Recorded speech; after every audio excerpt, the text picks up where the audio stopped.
Essays of Michel de Montaigne. Translated by Charles Cotton. Edited by William Carew Hazlitt. 1877. Contents of Volume 10. 7. Of Recompenses of Honor. 8. Of the affection of fathers to their children. 9. Of the arms of the Parthians. X. Of books. 11. Of cruelty. Chapter 7 of Recompenses of Honor. They who write the life of Augustus Caesar, Suetonius, Life of Augustus, c. 25.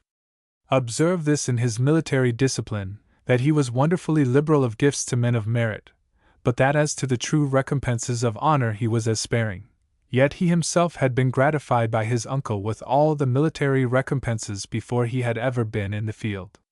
It was a pretty invention, and received into most governments of the world, to institute certain vain and in themselves valueless distinctions to honor and recompense virtue, such as the crowns of laurel, oak, and myrtle, the particular fashion of some garment, the privilege to ride in a coach in the city, or at night with a torch, some peculiar place assigned in public assemblies, the prerogative of certain additional names and titles, certain distinctions in the bearing of coats of arms, and the like, the use of which, according to the several humors of nations, has been variously received, and yet continues.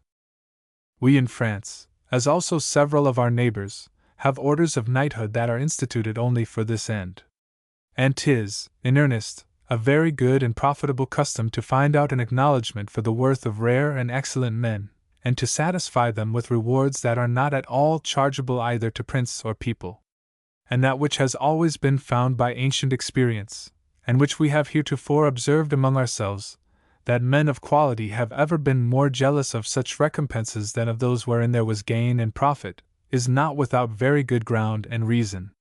If with the reward, which ought to be simply a recompense of honor, they should mix other commodities and add riches, this mixture, instead of procuring an increase of estimation, would debase and abate it.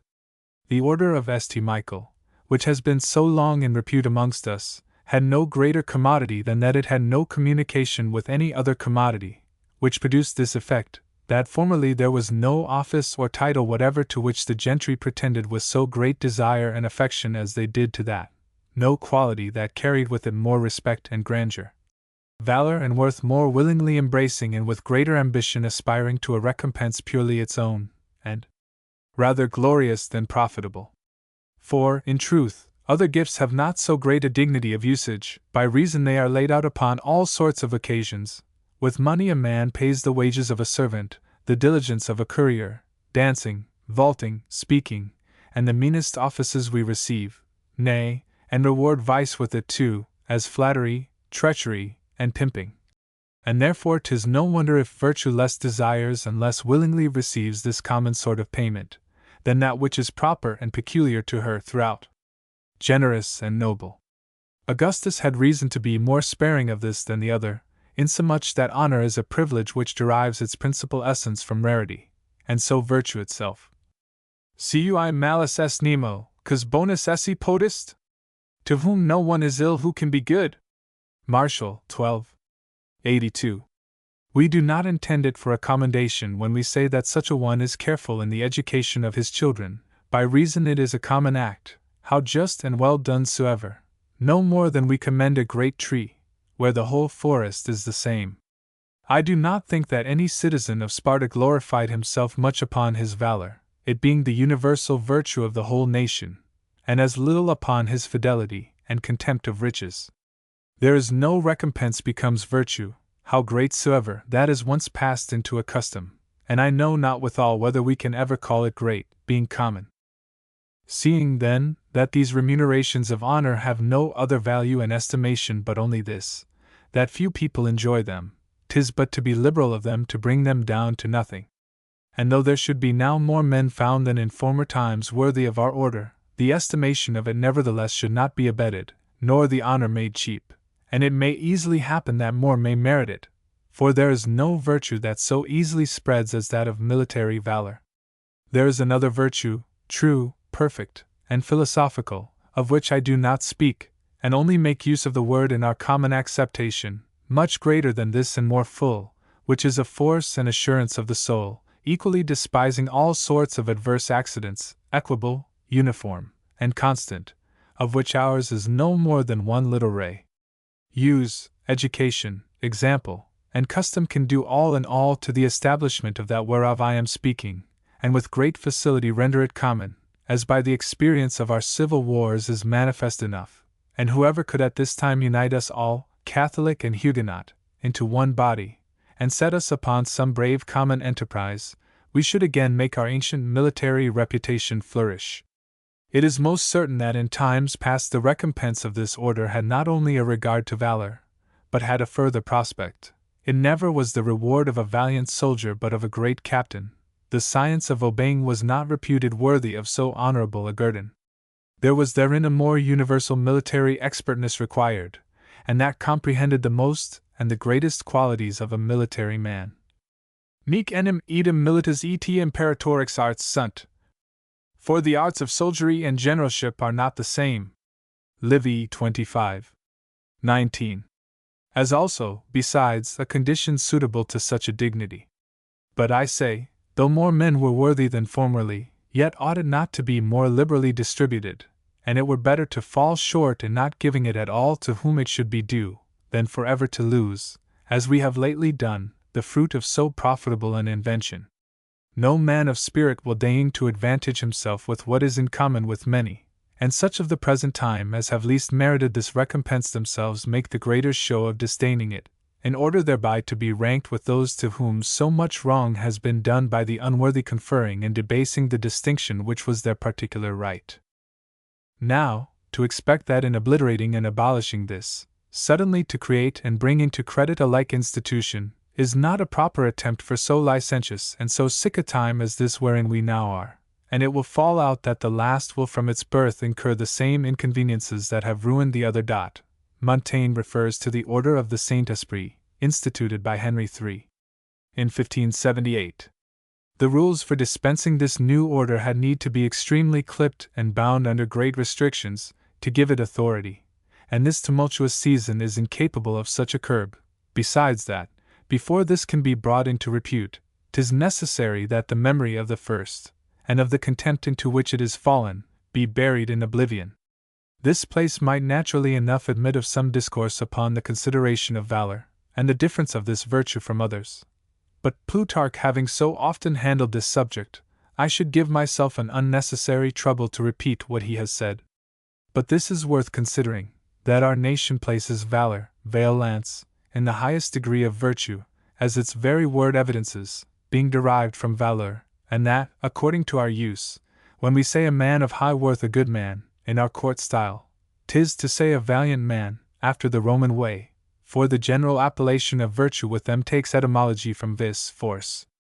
The proper, sole, and essential profession of the French noblesse is that of arms, and 'tis likely that the first virtue that discovered itself amongst men and has given to some advantage over others, was that by which the strongest and most valiant have mastered the weaker, and acquired a particular authority and reputation, whence came to it that dignified appellation, or else, that these nations, being very warlike, gave the preeminence to that of the virtues which was most familiar to them, just as our passion and the feverish solicitude we have of the chastity of women occasions that to say, a good woman, a woman of worth, a woman of honor and virtue, signifies merely a chaste woman, as if, to oblige them to that one duty, we were indifferent as to all the rest, and gave them the reins in all other faults whatever to compound for that one of incontinence. Chapter 8 of the Affection of Fathers to their Children. To Madame d'Estissac. Madam, if the strangeness and novelty of my subject, which are wont to give value to things, do not save me, I shall never come off with honor from this foolish attempt, but 'tis so fantastic, and carries a face so unlike the common use, that this, peradventure, may make it pass. 'Tis a melancholic humor, and consequently a humor very much an enemy to my natural complexion, engendered by the pensiveness of the solitude into which for some years past I have retired myself, that first put into my head this idle fancy of writing. Wherein, finding myself totally unprovided and empty of other matter, I presented myself to myself for argument and subject. 'Tis the only book in the world of its kind, and of a wild and extravagant design. There is nothing worth remark in this affair but that extravagancy, for in a subject so vain and frivolous, the best workman in the world could not have given it a form fit to recommend it to any manner of esteem. Now, madam, having to draw my own picture to the life, I had omitted one important feature, had I not therein represented the honor I have ever had for you and your merits, which I have purposely chosen to say in the beginning of this chapter, by reason that amongst the many other excellent qualities you are mistress of, that of the tender love you have manifested to your children, is seated in one of the highest places. Whoever knows at what age Monsieur d'Estissac, your husband, left you a widow, the great and honorable matches that have since been offered to you, as many as to any lady of your condition in France, the constancy and steadiness wherewith, for so many years, you have sustained so many sharp difficulties, the burden and conduct of affairs, which have persecuted you in every corner of the kingdom, and are not yet weary of tormenting you, and the happy direction you have given to all these, by your sole prudence or good fortune, will easily conclude with me that we have not so vivid an example as yours of maternal affection in our times. I praise God, madam, that it has been so well employed, for the great hopes Monsieur d'Estissac, your son, gives of himself, render sufficient assurance that when he comes of age you will reap from him all the obedience and gratitude of a very good man. But forasmuch as by reason of his tender years, he has not been capable of taking notice of those offices of extremest value he has in so great number received from you, I will, if these papers shall one day happen to fall into his hands, when I shall neither have mouth nor speech left to deliver it to him, that he shall receive from me a true account of those things, which shall be more effectually manifested to him by their own effects, by which he will understand that there is not a gentleman in France who stands more indebted to a mother's care, and that he cannot, in the future, give a better nor more certain testimony of his own worth and virtue than by acknowledging you for that excellent mother you are. If there be any law truly natural, that is to say, any instinct that is seen universally and perpetually imprinted in both beasts and men, which is not without controversy, I can say, that in my opinion, next to the care every animal has of its own preservation, and to avoid that which may hurt him, the affection that the begetter bears to his offspring holds the second place in this rank. And seeing that nature appears to have recommended it to us, having regard to the extension and progression of the successive pieces of this machine of hers, 'tis no wonder if, on the contrary, that of children towards their parents is not so great. To which we may add this other Aristotelian consideration, that he who confers a benefit on any one, loves him better than he is beloved by him again, that he to whom is owing, loves better than he who owes, and that every artificer is fonder of his work than, if that work had sense, it would be of him, by reason that it is dear to us to be, and to be consists in movement and action. Therefore every one has in some sort a being in his work. He who confers a benefit exercises a fine and honest action. He who receives it exercises the useful only. Now the useful is much less lovable than the honest. The honest is stable and permanent, supplying him who has done it with a continual gratification. The useful loses itself, easily slides away, and the memory of it is neither so fresh nor so pleasing. Those things are dearest to us that have cost us most, and giving is more chargeable than receiving. Since it has pleased God to endue us with some capacity of reason, to the end we may not, like brutes, be servilely subject and enslaved to the laws common to both, but that we should by judgment and a voluntary liberty apply ourselves to them, we ought, indeed, something to yield to the simple authority of nature, but not suffer ourselves to be tyrannically hurried away and transported by her. Reason alone should have the conduct of our inclinations. I, for my part, have a strange disgust for those propensions that are started in us without the mediation and direction of the judgment, as, upon the subject I am speaking of, I cannot entertain that passion of dandling and caressing infants scarcely born, having as yet neither motion of soul nor shape of body distinguishable, by which they can render themselves amiable, and have not willingly suffered them to be nursed near me. A true and regular affection ought to spring and increase with the knowledge they give us of themselves, and then, if they are worthy of it, the natural propension walking hand in hand with reason, to cherish them with a truly paternal love, and so to judge, also, if they be otherwise, still rendering ourselves to reason, notwithstanding the inclination of nature. 'Tis oft times quite otherwise, and most commonly, we find ourselves more taken with the running up and down, the games, and puerile simplicities of our children than we do, afterwards, with their most complete actions, as if we had loved them for our sport, like monkeys, and not as men, and some there are, who are very liberal in buying them balls to play withal, who are very close-handed for the least necessary expense when they come to age. Nay, it looks as if the jealousy of seeing them appear in and enjoy the world when we are about to leave it, rendered us more niggardly and stingy towards them. It vexes us that they tread upon our heels, as if to solicit us to go out. If this were to be feared, since the order of things will have it so that they cannot, to speak the truth, be nor live, but at the expense of our being and life, we should never meddle with being fathers at all.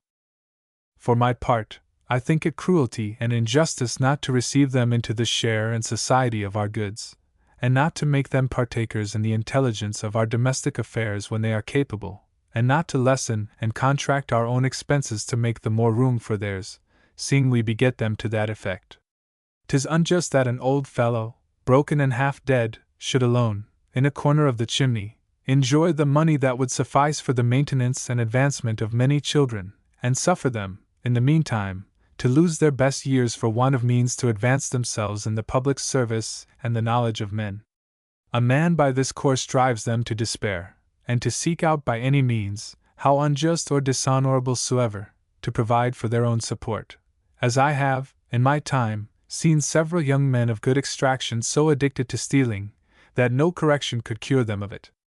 I know one of a very good family, to whom, at the request of a brother of his, a very honest and brave gentleman, I once spoke on this account, who made answer, and confessed to me roundly, that he had been put upon this paltry practice by the severity and avarice of his father, but that he was now so accustomed to it he could not leave it off.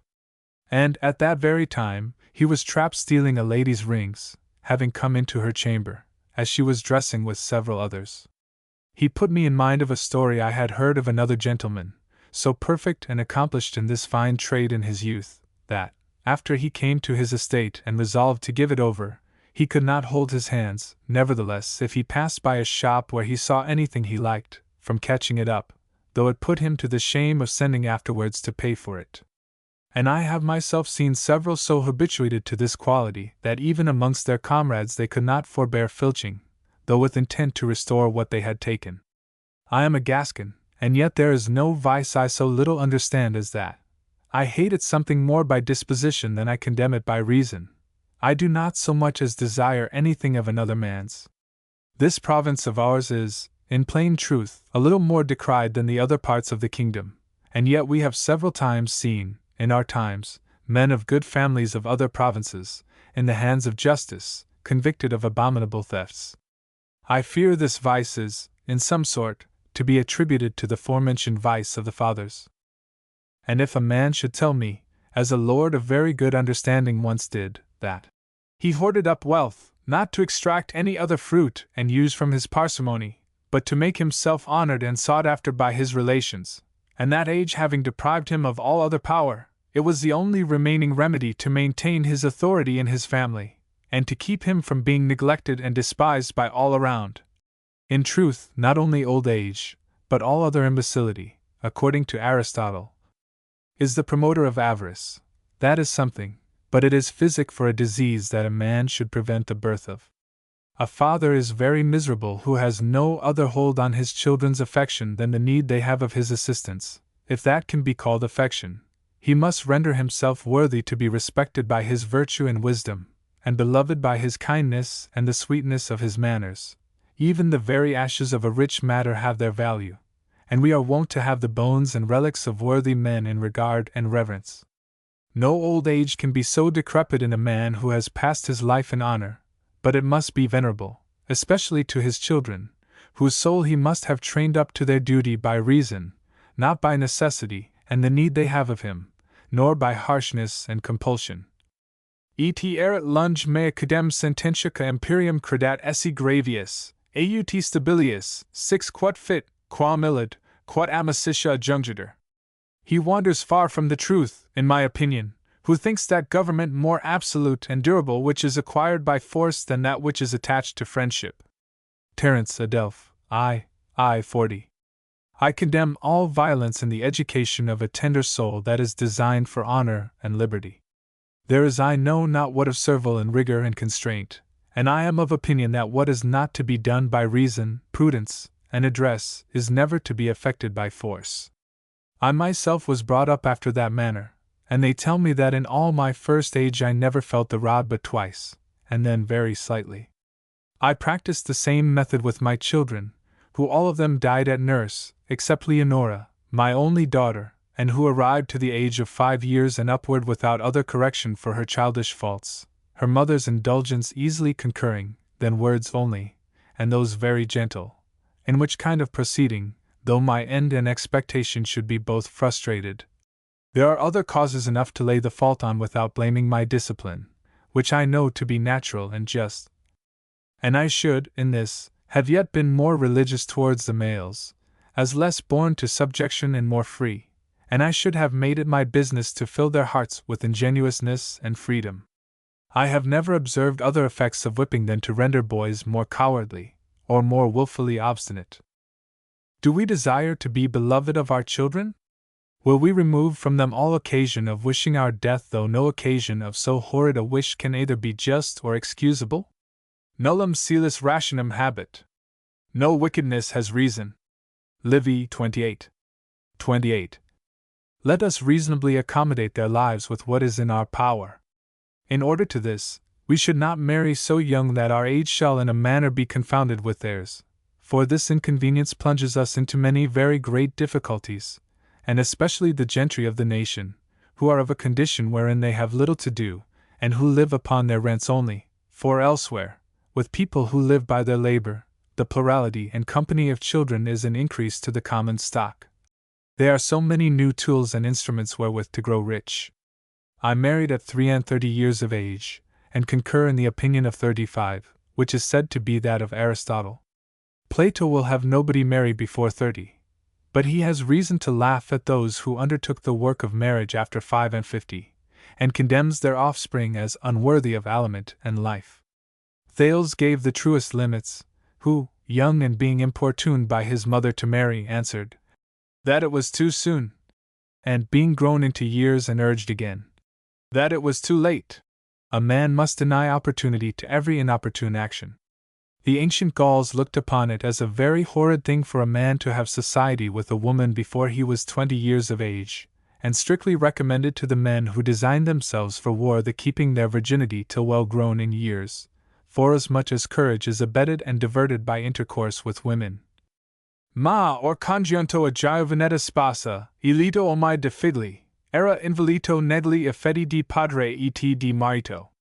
Now, married to a young wife and happy in children, he was demoralized by his love as father and husband. Tasso, Juris, X 39. Muley Hassam, king of Tunis, he whom the Emperor Charles V. restored to his kingdom, reproached the memory of his father Mahomet with the frequentation of women, styling him loose, effeminate, and a getter of children. Of whom he had 34. The Greek history observes of Icus the Tarentine, of Chryso, Astylus, Diapompos, and others, that to keep their bodies in order for the Olympic games and such like exercises, they denied themselves during that preparation all commerce with Venus. In a certain country of the Spanish Indies men were not permitted to marry till after 40 age, and yet the girls were allowed at 10. 'Tis not time for a gentleman of 30 years old to give place to his son who is 20. He is himself in a condition to serve both in the expeditions of war and in the court of his prince, has need of all his appurtenances, and yet, doubtless, he ought to surrender a share, but not so great an one as to forget himself for others, and for such an one the answer that fathers have ordinarily in their mouths, "I will not put off my clothes before I go to bed," serves well. But a father worn out with age and infirmities, and deprived by weakness and want of health of the common society of men, wrongs himself and his to amass a great heap of treasure. He has lived long enough, if he be wise, to have a mind to strip himself to go to bed, not to his very shirt, I confess, but to that and a good, warm dressing gown. The remaining pomps, of which he has no further use, he ought voluntarily to surrender to those, to whom by the order of nature they belong. 'Tis reason he should refer the use of those things to them, seeing that nature has reduced him to such a state that he cannot enjoy them himself. Otherwise there is doubtless malice and envy in the case. The greatest act of the Emperor Charles V. was that when, in imitation of some of the ancients of his own quality, confessing it but reason to strip ourselves when our clothes encumber and grow too heavy for us, and to lie down when our legs begin to fail us, he resigned his possessions, grandeur, and power to his son, when he found himself failing in vigor and steadiness for the conduct of his affairs suitable with the glory he had therein acquired. Salve senescentem mature sanus equum, eni pexit ad extremum redendis, et ilia ducit. Dismiss the old horse in good time, lest, failing in the lists, the spectators laugh. Horace, Epist. I. 8. This fault of not perceiving betimes and of not being sensible of the feebleness and extreme alteration that age naturally brings both upon body and mind, which, in my opinion, is equal, if indeed the soul has not more than half, has lost the reputation of most of the great men in the world. I have known in my time, and been intimately acquainted with persons of great authority, whom one might easily discern marvelously lapsed from the sufficiency I knew they were once endued with, by the reputation they had acquired in their former years, whom I could heartily, for their own sakes, have wished at home at their ease, discharged of their public or military employments, which were now grown too heavy for their shoulders. I have formerly been very familiar in a gentleman's house, a widower and very old, though healthy and cheerful enough. This gentleman had several daughters to marry and a son already of ripe age, which brought upon him many visitors, and a great expense, neither of which well pleased him, not only out of consideration of frugality, but yet more for having, by reason of his age, entered into a course of life far differing from ours. I told him one day a little boldly, as I used to do, that he would do better to give us younger folk room, and to leave his principal house, for he had but that well placed and furnished, to his son, and himself retire to an estate he had hard by, where nobody would trouble his repose, seeing he could not otherwise avoid being importuned by us, the condition of his children considered. He took my advice afterwards, and found an advantage in so doing. I do not mean that a man should so install them as not to reserve to himself a liberty to retract. I, who am now arrived to the age wherein such things are fit to be done, would resign to them the enjoyment of my house and goods, but with a power of revocation if they should give me cause to alter my mind.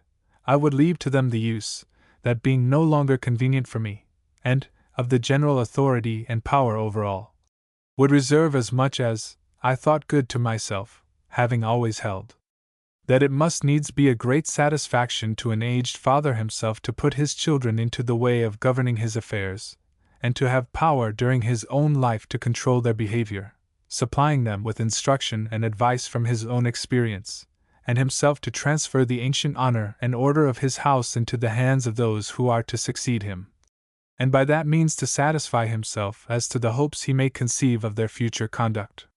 And in order to this I would not avoid their company. I would observe them near at hand, and partake, according to the condition of my age, of their feasts and jollities. If I did not live absolutely amongst them, which I could not do without annoying them and their friends, by reason of the morosity of my age and the restlessness of my infirmities, and without violating also the rules and order of living I should then have set down to myself, I would, at least, live near them in some retired part of my house, not the best in show, but the most commodious. Nor, as I saw some years ago, a dean of St. Hilary of Poitiers given up to such a solitude that at the time I came into his chamber it had been 22 years that he had not stepped one foot out of it, and yet had all his motions free and easy, and was in good health, saving a cold that fell upon his lungs. He would, hardly once in a week, suffer any one to come in to see him.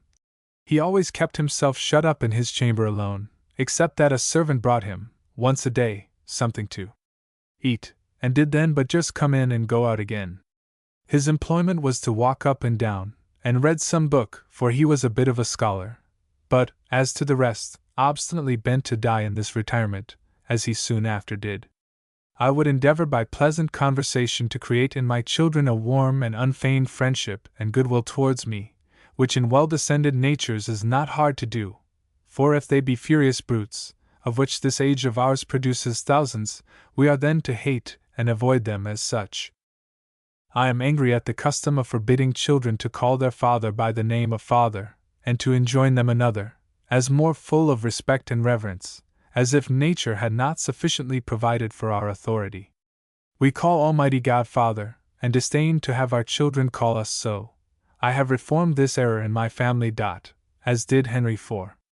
of France, and 'tis also folly and injustice to deprive children, when grown up, of familiarity with their father, and to carry a scornful and austere countenance toward them, thinking by that to keep them in awe and obedience. For it is a very idle farce that, instead of producing the effect designed, renders fathers distasteful, and which is worse, ridiculous to their own children. They have youth and vigor in possession, and consequently the breath and favor of the world, and therefore receive these fierce and tyrannical looks, mere scarecrows, of a man without blood, either in his heart or veins, with mockery and contempt. Though I could make myself feared, I had yet much rather make myself beloved. There are so many sorts of defects in old age, so much imbecility, and it is so liable to contempt, that the best acquisition a man can make is the kindness and affection of his own family. Command and fear are no longer his weapons. Such an one I have known who, having been very imperious in his youth, when he came to be old, though he might have lived at his full ease, would ever strike, rant, swear, and curse, the most violent householder in France, fretting himself with unnecessary suspicion and vigilance. And all this rumble and clutter but to make his family cheat him the more, of his barn, his kitchen, cellar, nay, and his very purse too. Others had the greatest use and share, whilst he keeps his keys in his pocket much more carefully than his eyes. Whilst he hugs himself with the pitiful frugality of a niggard table, everything goes to rack and ruin in every corner of his house, in play, drink, all sorts of profusion, making sport in their junkets with his vain anger and fruitless parsimony. Every one is a sentinel against him, and if, by accident, any wretched fellow that serves him is of another humor, and will not join with the rest, he is presently rendered suspected to him, a bait that old age very easily bites out of itself. How often has this gentleman boasted to me in how great awe he kept his family, and how exact an obedience and reverence they paid him. How clearly he saw into his own affairs.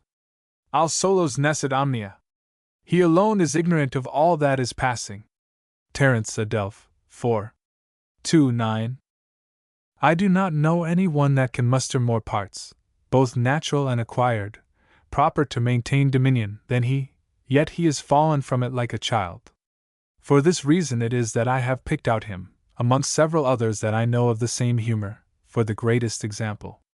It were matter for a question in the schools, whether he is better thus or otherwise. In his presence, all submit to and bow to him, and give so much way to his vanity that nobody ever resists him. He has his fill of assents, of seeming fear, submission, and respect. Does he turn away a servant? He packs up his bundle, and is gone. But 'tis no further than just out of his sight. The steps of old age are so slow, the senses so troubled, that he will live and do his old office in the same house a year together without being perceived. And after a fit interval of time, letters are pretended to come from a great way off, very humble, suppliant, and full of promises of amendment, by virtue of which he is again received into favor. Does Monsieur make any bargain, or prepare any dispatch that does not please? 'Tis suppressed, and causes afterwards forged to excuse the want of execution in the one or answer in the other. No letters being first brought to him, he never sees any but those that shall seem fit for his knowledge. If by accident they fall first into his own hand, being used to trust somebody to read them to him, he reads extempore what he thinks fit, and often makes such a one ask him pardon who abuses and rails at him in his letter. In short, he sees nothing, but by an image prepared and designed beforehand and the most satisfactory they can invent, not to rouse and awaken his ill humor and choler. I have seen, under various aspects, enough of these modes of domestic government, long enduring, constant, to the like effect. Women are ever more addicted to cross their husbands. They lay hold with both hands on all occasions to contradict and oppose them. The first excuse serves for a plenary justification. I have seen one who robbed her husband wholesale, that, as she told her confessor, she might distribute the more liberal alms. Let who will trust to that religious dispensation. No management of affairs seems to them of sufficient dignity, if proceeding from the husband's assent, they must usurp it either by insolence or cunning, and always injuriously, or else it has not the grace and authority they desire. When, as in the case I am speaking of, 'tis against the poor old man and for the children, then they make use of this title to serve their passion with glory, and, as for a common service, easily cabal, and combine against his government and dominion. If they be males grown up in full and flourishing health, they presently corrupt, either by force or favor, steward, receivers, and all the rout. Such as have neither wife nor son do not so easily fall into this misfortune, but withal more cruelly and unworthily. Cato the elder in his time said, so many servants, so many enemies. Consider, then, whether according to the vast difference between the purity of the age he lived in and the corruption of this of ours, he does not seem to shew us that wife, son, and servant are so many enemies to us? 'Tis well for old age that it is always accompanied by want of observation, ignorance, and a proneness to being deceived. For should we see how we are used and would not acquiesce, what would become of us? Especially in such an age as this, where the very judges who are to determine our controversies are usually partisans to the young, and interested in the cause. In case the discovery of this cheating escape me, I cannot at least fail to discern that I am very fit to be cheated. And can a man ever enough exalt the value of a friend, in comparison with these civil ties? The very image of it which I see in beasts, so pure and uncorrupted, how religiously do I respect it! If others deceive me, yet do I not, at least, deceive myself in thinking I am able to defend myself from them, or in cudgelling my brains to make myself so. I protect myself from such treasons in my own bosom, not by an unquiet and tumultuous curiosity, but rather by diversion and resolution. When I hear talk of any one's condition, I never trouble myself to think of him. I presently turn my eyes upon myself to see in what condition I am. Whatever concerns another relates to me. The accident that has befallen him gives me caution, and rouses me to turn my defense that way. We every day and every hour say things of another that we might properly say of ourselves, could we but apply our observation to our own concerns, as well as extend it to others. And several authors have in this manner prejudiced their own cause by running headlong upon those they attack, and darting those shafts against their enemies, that are more properly, and with greater advantage, to be turned upon themselves. The late Michel de Montaigne, having lost his son, who died in the island of Madeira, in truth a very worthy gentleman and of great expectation, did to me, amongst his other regrets, very much insist upon what a sorrow and heart-breaking it was that he had never made himself familiar with him, and by that humor of paternal gravity and grimace to have lost the opportunity of having an insight into and of well knowing his son, as also of letting him know the extreme affection he had for him, and the worthy opinion he had of his virtue. That poor boy, said he, never saw in me other than a stern and disdainful countenance, and is gone in a belief that I neither knew how to love him nor esteem him according to his desert. For whom did I reserve the discovery of that singular affection I had for him in my soul? Was it not he himself, who ought to have had all the pleasure of it, and all the obligation? I constrained and racked myself to put on and maintain this vain disguise, and have by that means deprived myself of the pleasure of his conversation, and I doubt, in some measure, his affection, which could not but be very cold to me, having never other from me than austerity, nor felt other than a tyrannical manner of proceeding. Madame de Sévigné tells us that she never read this passage without tears in her eyes. My God! She exclaims. How full is this book of good sense! Edition. I find this complaint to be rational and rightly apprehended, for, as I myself know by too certain experience, there is no so sweet consolation in the loss of friends as the conscience of having had no reserve or secret for them, and to have had with them a perfect and entire communication. O my friend, La Boétie, am I the better for being sensible of this, or am I the worse? I am, doubtless, much the better. I am consoled and honored in the sorrow for his death. Is it not a pious and a pleasing office of my life to be always upon my friend's obsequies? Can there be any joy equal to this privation? I open myself to my family, as much as I can, and very willingly let them know the state of my opinion and goodwill towards them, as I do to everybody else. I make haste to bring out and present myself to them, for I will not have them mistaken in me, in anything. Amongst other particular customs of our ancient Gauls, this, as Caesar reports, de bello Gaul, 6.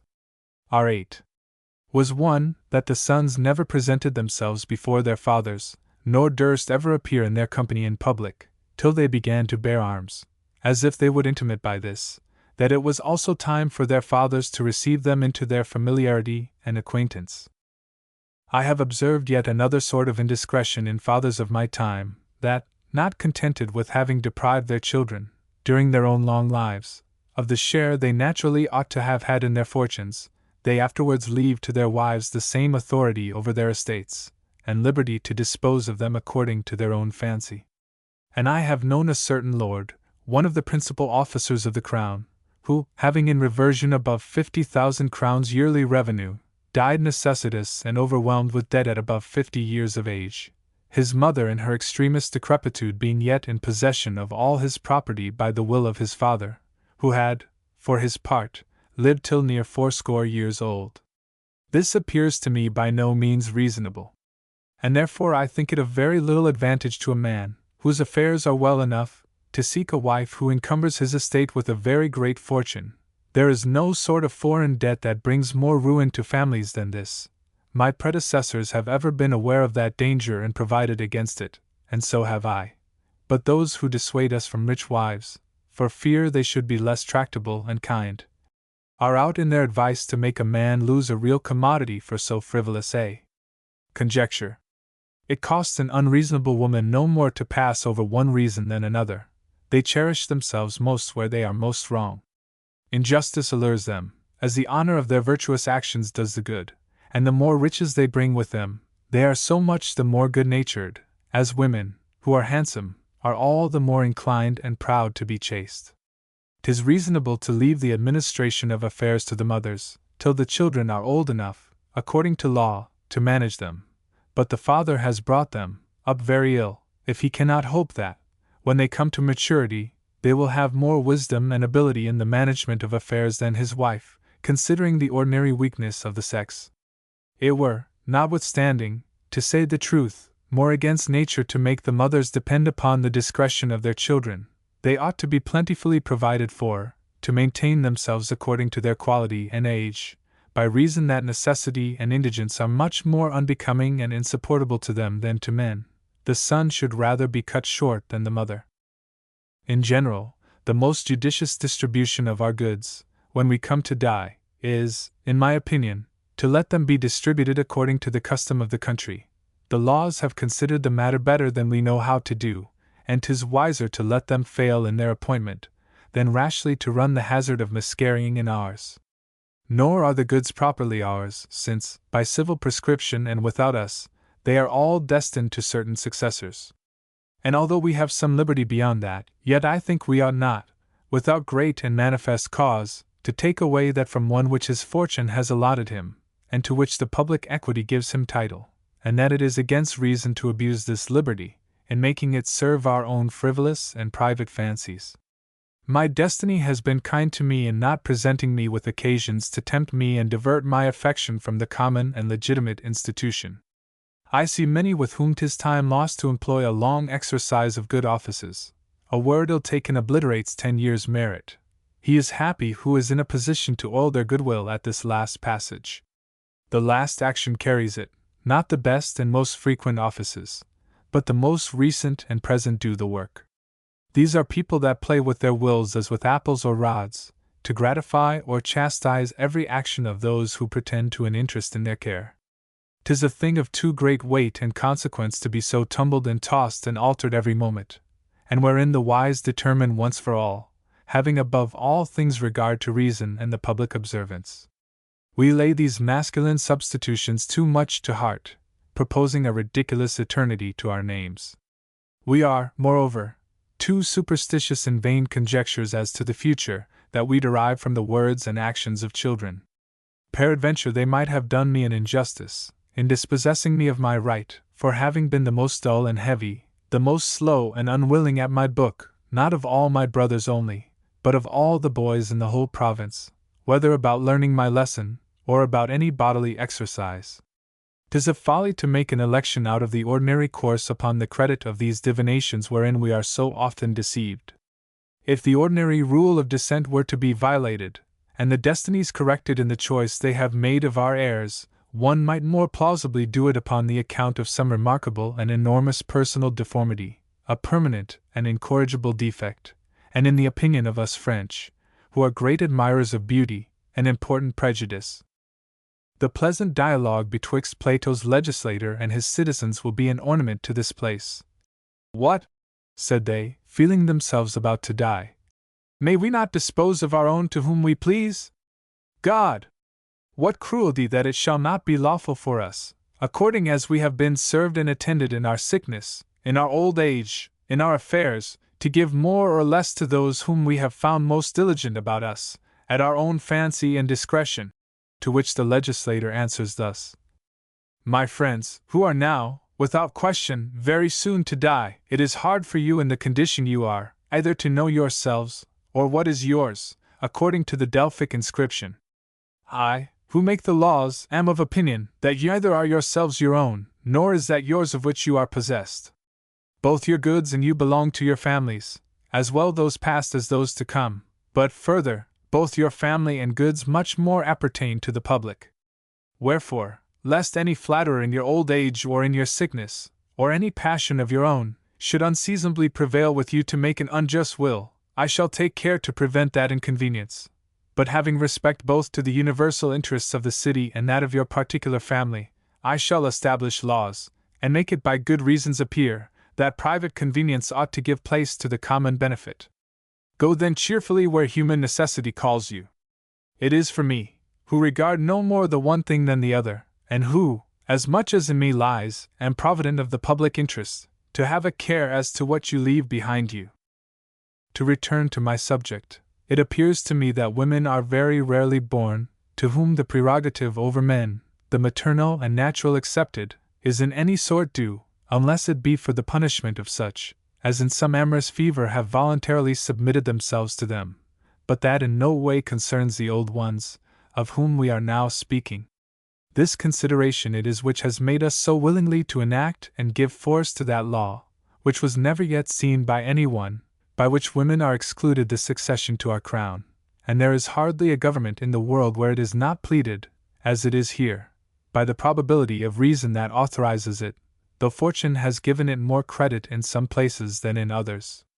'Tis dangerous to leave the disposal of our succession to their judgment, according to the choice they shall make of children, which is often fantastic and unjust, for the irregular appetites and depraved tastes they have during the time of their being with child, they have at all other times in the mind.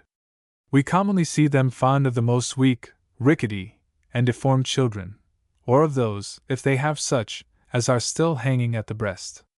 For, not having sufficient force of reason to choose and embrace that which is most worthy, they the more willingly suffer themselves to be carried away, where the impressions of nature are most alone, like animals that know their young no longer than they give them suck. As to the rest, it is easy by experience to be discerned that this natural affection to which we give so great authority has but very weak roots. For a very little profit, we every day tear their own children out of the mother's arms, and make them take ours in their room. We make them abandon their own to some pitiful nurse, to whom we disdain to commit ours, or to some she-goat, forbidding them, not only to give them suck, what dangers soever they run thereby, but, moreover, to take any manner of care of them, that they may wholly be occupied with the care of and attendance upon ours. And we see in most of them an adulterate affection, more vehement than the natural, begotten by custom toward the foster children, and a greater solicitude for the preservation of those they have taken charge of, than of their own. And that which I was saying of goats was upon this account, that it is ordinary all about where I live, to see the countrywomen, when they want milk of their own for their children, to call goats to their assistance. And I have at this hour 2 men servants that never sucked women's milk more than 8 days after they were born. These goats are immediately taught to come to suckle the little children, know their voices when they cry, and come running to them. If any other than this foster child be presented to them, they refuse to let it suck, and the child in like manner will refuse to suck another goat. I saw one the other day from whom they had taken away the goat that used to nourish it, by reason the father had only borrowed it of a neighbor. The child would not touch any other they could bring, and died, doubtless of hunger. Beasts as easily alter and corrupt their natural affection as we. I believe that in what Herodotus relates of a certain district of Libya, there are many mistakes. He says that the women are there in common, but that the child, so soon as it can go, finds him out in the crowd for his father, to whom he is first led by his natural inclination. Now, to consider this simple reason for loving our children, that we have begot them, therefore calling them our second selves, it appears, methinks, that there is another kind of production proceeding from us, that is of no less recommendation, for that which we engender by the soul, the issue of our understanding, courage, and abilities, springs from nobler parts than those of the body, and that are much more our own. We are both father and mother in this generation. These cost us a great deal more and bring us more honor, if they have anything of good in them. For the value of our other children is much more theirs than ours. The share we have in them is very little, but of these all the beauty, all the grace and value, are ours, and also they more vividly represent us than the others. Plato adds that these are immortal children that immortalize and deify their fathers, as Lycurgus, Solon, Minos. Now, histories being full of examples of the common affection of fathers to their children, it seems not altogether improper to introduce some few of this other kind. Heliodorus, that good bishop of Tricca, rather chose to lose the dignity, profit, and devotion of so venerable a prelacy, than to lose his daughter, a daughter that continues to this day very graceful and comely, but, peradventure, a little too curiously and wantonly tricked, and too amorous for an ecclesiastical and sacerdotal daughter. There was one Labienus at Rome, a man of great worth and authority, and amongst other qualities excellent in all sorts of literature, who was, as I take it, the son of that great Labienus, the chief of Caesar's captains in the wars of Gaul, and who, afterwards, siding with Pompey the Great, so valiantly maintained his cause, till he was by Caesar defeated in Spain. This Labienus, of whom I am now speaking, had several enemies, envious of his good qualities, and 'tis likely, the courtiers and minions of the emperors of his time who were very angry at his freedom and the paternal humor which he yet retained against tyranny, with which it is to be supposed he had tinctured his books and writings. His adversaries prosecuted several pieces he had published before the magistrates at Rome, and prevailed so far against him, as to have them condemned to the fire. It was in him that this new example of punishment was begun, which was afterwards continued against others at Rome, to punish even writing and studies with death. There would not be means and matter enough of cruelty, did we not mix with them things that nature has exempted from all sense and suffering, as reputation and the products of the mind, and did we not communicate corporal punishments to the teachings and monuments of the Muses. Now Labienus could not suffer this loss, nor survive these his so dear issue, and therefore caused himself to be conveyed and shut up alive in the monument of his ancestors, where he made shift to kill and bury himself at once. 'Tis hard to shew a more vehement paternal affection than this. Cassius Severus, a man of great eloquence, and his very intimate friend, seeing his books burned, cried out that by the same sentence they should as well condemn him to the fire too, seeing that he carried in his memory all that they contained. The like accident befell Cremutius Cordus, who being accused of having in his books commended Brutus and Cassius, that dirty, servile, and corrupt senate, worthy a worse master than Tiberius, condemned his writings to the flame. He was willing to bear them company, and killed himself with fasting. The good Lucan, being condemned by that rascal Nero, at the last gasp of his life, when the greater part of his blood was already spent through the veins of his arms, which he had caused his physician to open to make him die, and when the cold had seized upon all his extremities, and began to approach his vital parts, the last thing he had in his memory was some of the verses of his Battle of Phasalia, which he recited, dying with them in his mouth. What was this, but taking a tender and paternal leave of his children, in imitation of the valedictions and embraces, wherewith we part from ours, when we come to die, and in effect of that natural inclination that suggests to our remembrance in this extremity those things which were dearest to us during the time of our life? Can we believe that Epicurus who, as he says himself, dying of the intolerable pain of the stone, had all his consolation in the beauty of the doctrine he left behind him, could have received the same satisfaction from many children, though never so well conditioned and brought up, had he had them, as he did from the production of so many rich writings? Or that, had it been in his choice to have left behind him a deformed and untoward child or a foolish and ridiculous book, he, or any other man of his understanding, would not rather have chosen to have run the first misfortune than the other? It had been, for example, peradventure, an impiety in St. Augustine, if, on the one hand, it had been proposed to him to bury his writings, from which religion has received so great fruit, or on the other to bury his children, had he had them, had he not rather chosen to bury his children? And I know not whether I had not much rather have begot a very beautiful one, through society with the Muses, than by lying with my wife. To this, such as it is, what I give it I give absolutely and irrevocably, as men do to their bodily children. That little I have done for it is no more at my own disposal. It may know many things that are gone from me, and from me hold that which I have not retained, and which, as well as a stranger, I should borrow thence, should I stand in need. If I am wiser than my book, it is richer than I. There are few men addicted to poetry, who would not be much prouder to be the father to the Aeneid than to the handsomest youth of Rome, and who would not much better bear the loss of the one than of the other. For according to Aristotle, the poet, of all artificers, is the fondest of his work.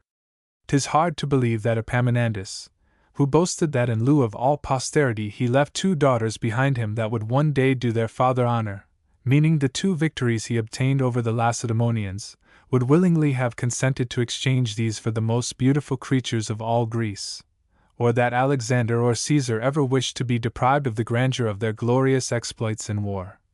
For the convenience of children and heirs, how perfect and accomplished soever. Nay, I make a great question, whether Phidias or any other excellent sculptor would be so solicitous of the preservation and continuance of his natural children, as he would be of a rare statue, which with long labor and study he had perfected according to art. And to those furious and irregular passions that have sometimes inflamed fathers towards their own daughters, and mothers towards their own sons, the like is also found in this other sort of parentage. Witness what is related of Pygmalion who, having made the statue of a woman of singular beauty, fell so passionately in love with this work of his, that the gods in favor of his passion inspired it with life. Tentatum molestit Eber, positoque rigor, subsidit digitis. The ivory grows soft under his touch, and yields to his fingers. Ovid Medum, X. 283. Chapter 9 of the Arms of the Parthians. 'Tis an ill custom and unmanly that the gentlemen of our time have got, not to put on arms but just upon the point of the most extreme necessity, and to lay them by again, so soon as ever there is any show of the danger being over. Hence many disorders arise. For every one bustling and running to his arms just when he should go to charge, has his cuirass to buckle on when his companions are already put to rout. Our ancestors were wont to give their headpiece, lance and gauntlets to be carried, but never put off the other pieces so long as there was any work to be done. Our troops are now cumbered and rendered unsightly with the clutter of baggage and servants who cannot be from their masters, by reason they carry their arms.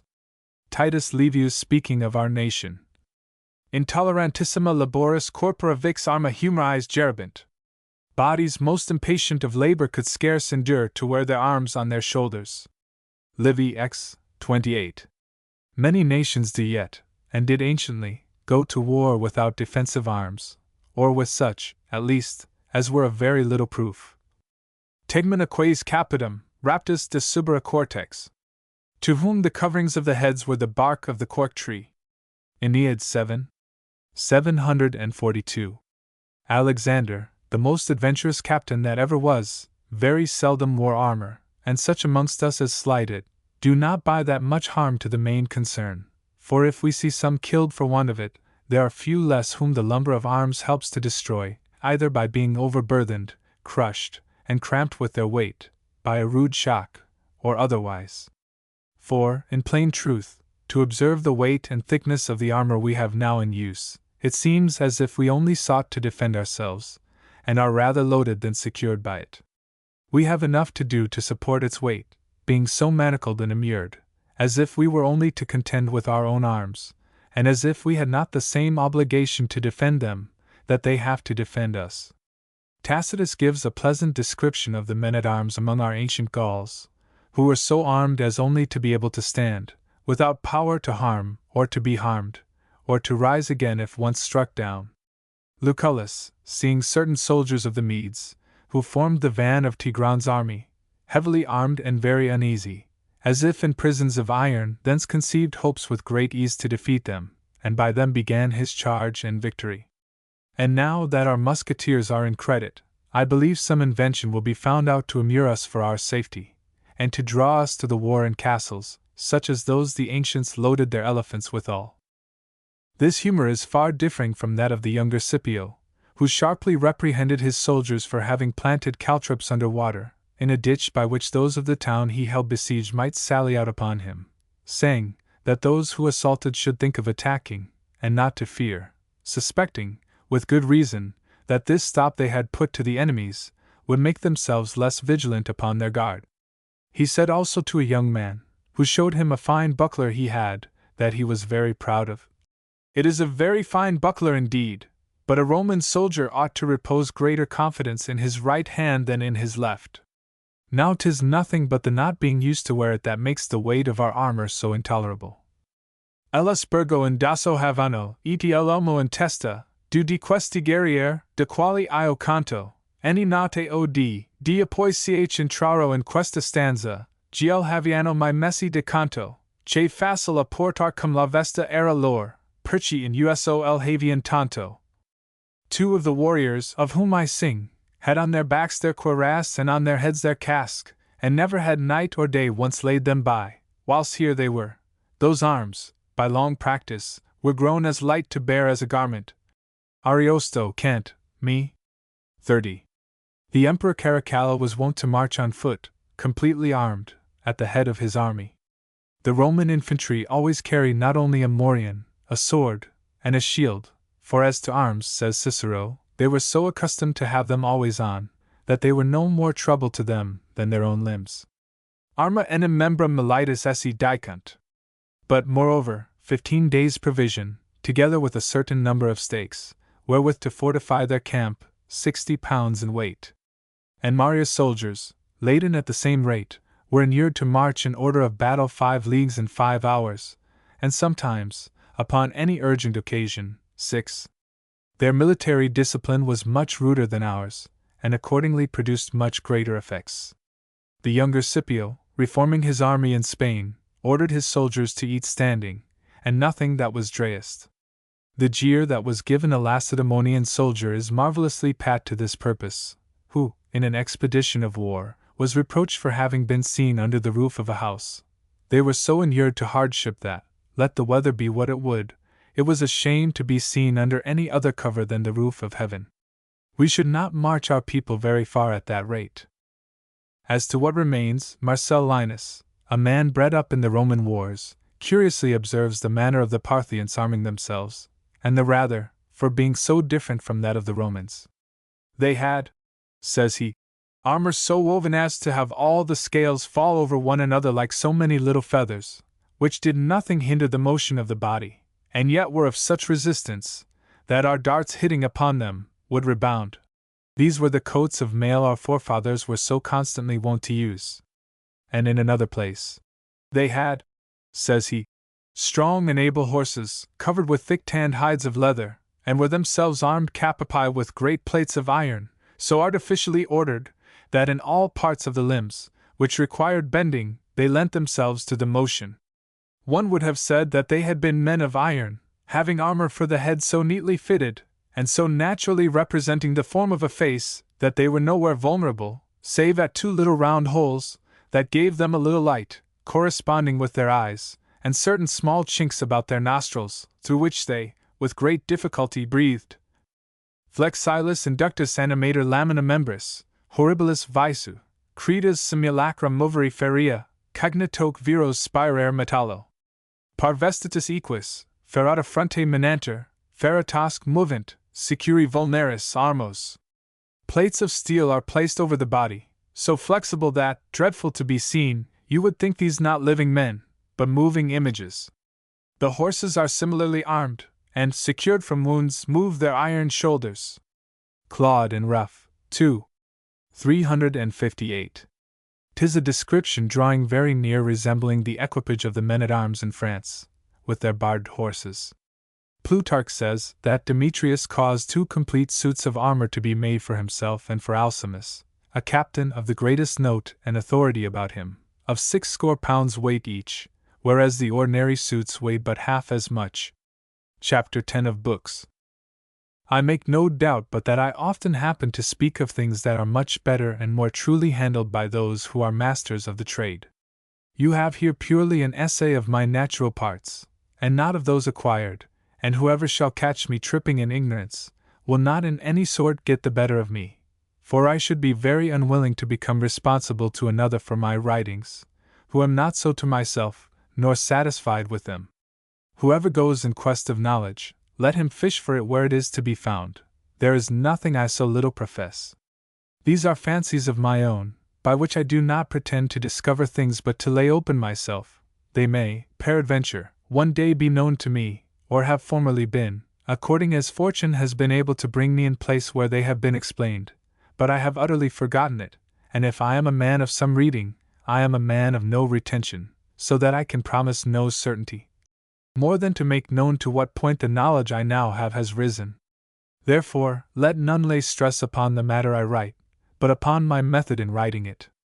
Let them observe, in what I borrow, if I have known how to choose what is proper to raise or help the invention, which is always my own.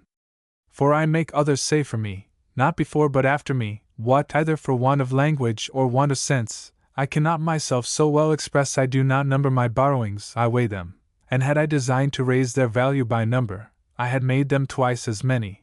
They are all, or within a very few, so famed and ancient authors, that they seem, methinks, themselves sufficiently to tell who they are, without giving me the trouble. In reasons, comparisons, and arguments, if I transplant any into my own soil, and confound them amongst my own, I purposely conceal the author, to awe the temerity of those precipitate censors who fall upon all sorts of writings, particularly the late ones, of men yet living. And in the vulgar tongue which puts every one into a capacity of criticizing and which seem to convict the conception and design as vulgar also. I will have them give Plutarch a fillip on my nose, and rail against Seneca when they think they rail at me. I must shelter my own weakness under these great reputations. I shall love any one that can unplumb me, that is, by clearness of understanding and judgment, and by the sole distinction of the force and beauty of the discourse. For I who, for want of memory, am at every turn at a loss to pick them out of their national livery, am yet wise enough to know, by the measure of my own abilities, that my soil is incapable of producing any of those rich flowers that I there find growing, and that all the fruits of my own growth are not worth any one of them.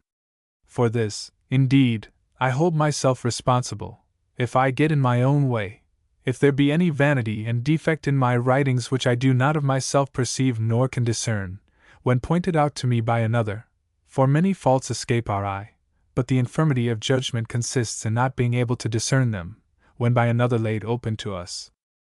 Knowledge and truth may be in us without judgment, and judgment also without them, but the confession of ignorance is one of the finest and surest testimonies of judgment that I know. I have no other officer to put my writings in rank and file, but only fortune. As things come into my head, I heap them one upon another. Sometimes they advance in whole bodies, sometimes in single file. I would that every one should see my natural and ordinary pace, irregular as it is. I suffer myself to jog on at my own rate. Neither are these subjects which a man is not permitted to be ignorant in, or casually and at a venture, to discourse of. I could wish to have a more perfect knowledge of things, but I will not buy it so dear as it costs. My design is to pass over easily, and not laboriously, the remainder of my life. There is nothing that I will cudgel my brains about, no, not even knowledge, of what value soever. I seek, in the reading of books, only to please myself by an honest diversion, or, if I study, 'tis for no other science than what treats of the knowledge of myself, and instructs me how to die and how to live well. Has meus ad metas sedet opertet equis. My horse must work according to my step. Propertius 4. I do not bite my nails about the difficulties I meet with in my reading. After a charge or two, I give them over. Should I insist upon them, I should both lose myself and time, for I have an impatient understanding that must be satisfied at first. What I do not discern at once is by persistence rendered more obscure.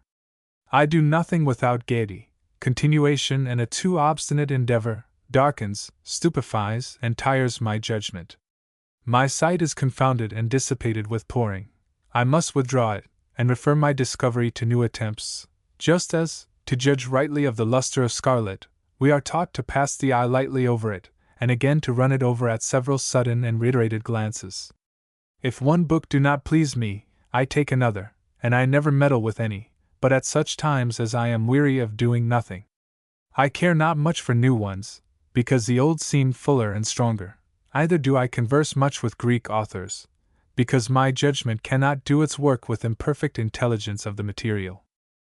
Amongst books that are simply pleasant, of the moderns, Boccaccio's Decameron, Rabelais, and the Basha of Johannes Secundus, if those may be ranged under the title, are worth reading for amusement.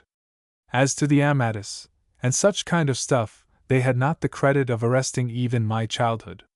And I will, moreover, say, whether boldly or rashly, that this old, heavy soul of mine is now no longer tickled with Ariosto, no, nor with the worthy Ovid. His facility and inventions, with which I was formerly so ravished, are now of no more relish, and I can hardly have the patience to read them. I speak my opinion freely of all things, even of those that, perhaps, exceed my capacity, and that I do not conceive to be, in any wise, under my jurisdiction. And accordingly, the judgment I deliver is to show the measure of my own sight, and not of the things I make so bold to criticize. When I find myself disgusted with Plato's Axiochus, as with a work, with due respect to such an author be it spoken, without force, my judgment does not believe itself. It is not so arrogant as to oppose the authority of so many other famous judgments of antiquity, which it considers as its tutors and masters, and with whom it is rather content to err. In such a case, it condemns itself either to stop at the outward bark, not being able to penetrate to the heart, or to consider it by sortie. False light. It is content with only securing itself from trouble and disorder. As to its own weakness, it frankly acknowledges and confesses it. It thinks it gives a just interpretation to the appearances by its conceptions presented to it, but they are weak and imperfect. Most of the fables of Aesop have diverse senses and meanings, of which the mythologist chose some one that quadrates well to the fable. But for the most part, 'tis but the first face that presents itself and is superficial only. There yet remain others more vivid, essential, and profound, into which they have not been able to penetrate, and just so 'tis with me. But to pursue the business of this essay, I have always thought that, in poesy, Virgil, Lucretius, Catullus, and Horace by many degrees excelled the rest, and signally, Virgil in his Georgics, which I look upon as the most accomplished piece in poetry, and in comparison of which a man may easily discern that there are some places in his Aeneids, to which the author would have given a little more of the file, had he had leisure. And the 5th book of his Aeneid seems to me the most perfect. I also love Lucan, and willingly read him, not so much for his style, as for his own worth, and the truth and solidity of his opinions and judgments. As for good Terence, the refined elegance and grace of the Latin tongue, I find him admirable in his vivid representation of our manners and the movements of the soul. Our actions throw me at every turn upon him, and I cannot read him so often that I do not still discover some new grace and beauty. Such as lived near Virgil's time complained that some should compare Lucretius to him. I am of opinion that the comparison is, in truth, very unequal, a belief that, nevertheless, I have much ado to assure myself in, when I come upon some excellent passage in Lucretius. But if they were so angry at this comparison, what would they say to the brutish and barbarous stupidity of those who, nowadays, compare him with Ariosto? Would not Ariosto himself say, O seclum incipiens et infacidum! O stupid and tasteless age! Catullus, 43. 8. I think the ancients had more reason to be angry with those who compared Plautus with Terence, though much nearer the mark, than Lucretius with Virgil.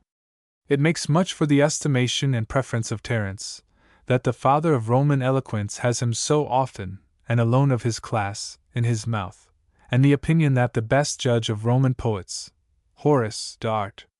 Poetica, 279, has passed upon his companion.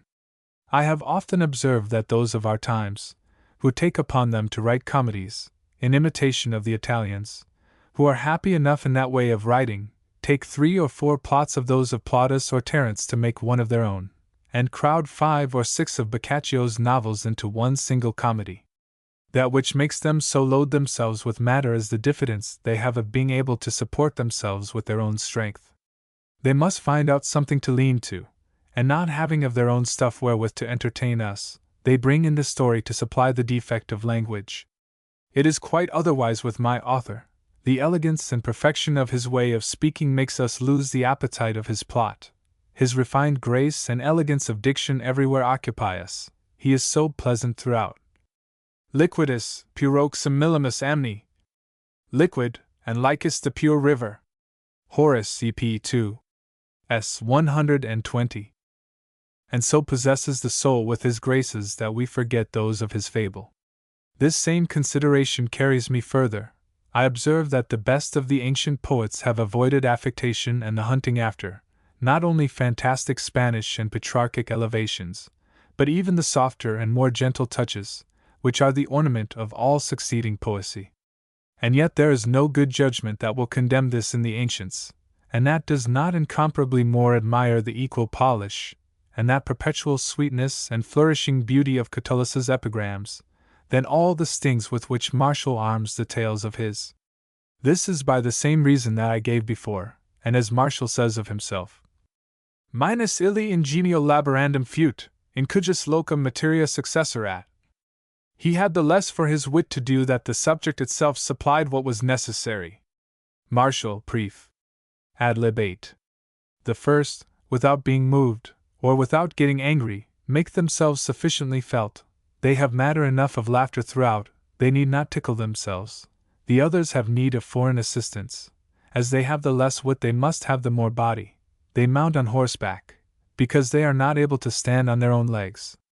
As in our balls, those mean fellows who teach to dance, not being able to represent the presence and dignity of our noblesse, are fain to put themselves forward with dangerous jumping, and other strange motions and tumblers' tricks, and the ladies are less put to it in dance, where there are various capes, changes, and quick motions of body, than in some other of a more sedate kind, where they are only to move a natural pace, and to represent their ordinary grace and presence. And so I have seen good drolls, when in their own everyday clothes, and with the same face they always wear, give us all the pleasure of their art, when their apprentices, not yet arrived at such a pitch of perfection, are fain to meal their faces, put themselves into ridiculous disguises, and make 100 grotesque faces to give us whereat to laugh. This conception of mine is nowhere more demonstrable than in comparing the Aeneid with Orlando Furioso, of which we see the first, by dint of wing, flying in a brave and lofty place, and always following his point, the latter, fluttering and hopping from tail to tail, as from branch to branch, not daring to trust his wings but in very short flights, and perching at every turn, lest his breath and strength should fail. Excursus breves tentat. And he attempts short excursions. Virgil, George X 4. 194. These, then, as to this sort of subjects, are the authors that best please me. As to what concerns my other reading, that mixes a little more profit with the pleasure, and whence I learn how to marshal my opinions and conditions, the books that serve me to this purpose are Plutarch, since he has been translated into French, and Seneca. Both of these have this notable convenience suited to my humor, that the knowledge I there seek is discoursed in loose pieces, that do not require from me any trouble of reading long, of which I am incapable. Such are the minor works of the first and the epistles of the latter, which are the best and most profiting of all their writings. 'Tis no great attempt to take one of them in hand, and I give over at pleasure, for they have no sequence or dependence upon one another. These authors, for the most part, concur in useful and true opinions, and there is this parallel betwixt them, that fortune brought them into the world about the same century. They were both tutors to 2 Roman emperors, both sought out from foreign countries, both rich and both great men. Their instruction is the cream of philosophy, and delivered after a plain and pertinent manner. Plutarch is more uniform and constant, Seneca more various and waving. The last toiled and bent his whole strength to fortify virtue against weakness, fear, and vicious appetites. The other seems more to slight their power, and to disdain to alter his pace and to stand upon his guard. Plutarch's opinions are Platonic, gentle, and accommodated to civil society. Those of the other are stoical and Epicurean, more remote from the common use, but, in my opinion, more individually commodious and more firm. Seneca seems to lean a little to the tyranny of the emperors of his time, and only seems, for I take it for certain that he speaks against his judgment when he condemns the action of the generous murderers of Caesar. Plutarch is frank throughout. Seneca abounds with brisk touches and sallies. Plutarch with things that warm and move you more. This contents and pays you better. He guides us, the other pushes us on. As to Cicero, his works that are most useful to my design are they that treat of manners and rules of our life. But boldly to confess the truth, for since one has passed the barriers of impudence, there is no bridle. His way of writing appears to me negligent and uninviting, for his prefaces, definitions, divisions, and etymologies take up the greatest part of his work. Whatever there is of life and marrow is smothered and lost in the long preparation. When I have spent an hour in reading him, which is a great deal for me, and try to recollect what I have thence extracted of juice and substance, for the most part one find nothing but wind, for he is not yet come to the arguments that serve to his purpose, and to the reasons that properly help to form the knot I seek.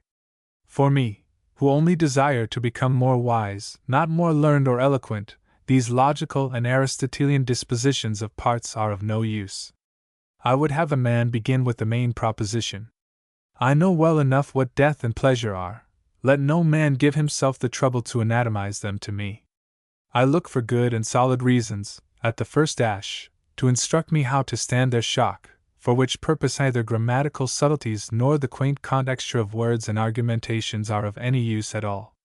I am for discourses that give the first charge into the heart of the redoubt, his languish about the subject.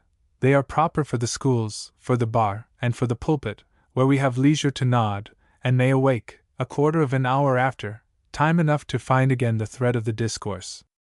It is necessary to speak after this manner to judges, whom a man has a design to gain over, right or wrong, to children and common people, to whom a man must say all, and see what will come of it.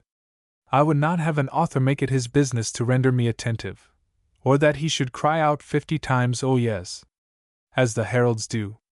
The Romans, in their religious exercises, began with hoc age as we in ours do with sisum corda. These are so many words lost to me. I come already fully prepared from my chamber. I need no allurement, no invitation, no sauce. I eat the meat raw, so that, instead of whetting my appetite by these preparatives, they tire and pall it. Will the license of the time excuse my sacrilegious boldness if I censure the dialogism of Plato himself as also dull and heavy, too much stifling the matter, and lament so much time lost by a man, who had so many better things to say, in so many long and needless preliminary interlocutions? My ignorance will better excuse me in that I understand not Greek so well as to discern the beauty of his language. I generally choose books that use sciences, not such as only lead to them. The 2 first, and Pliny, and their like, have nothing of this hoc age. They will have to do with men already instructed, or if they have, 'tis a substantial hoc age, and that has a body by itself.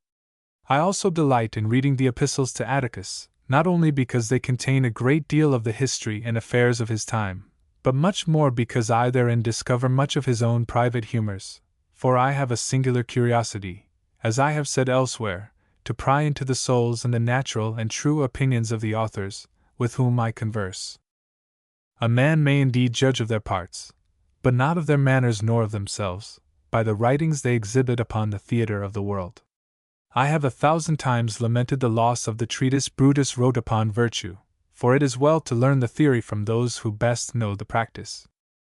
But seeing the matter preached and the preacher are different things, I would as willingly see Brutus and Plutarch, as in a book of his own. I would rather choose to be certainly informed of the conference he had in his tent with some particular friends of his the night before a battle, than of the harangue he made the next day to his army, and of what he did in his closet and his chamber, than what he did in the public square and in the Senate. As to Cicero, I am of the common opinion that, learning excepted, he had no great natural excellence.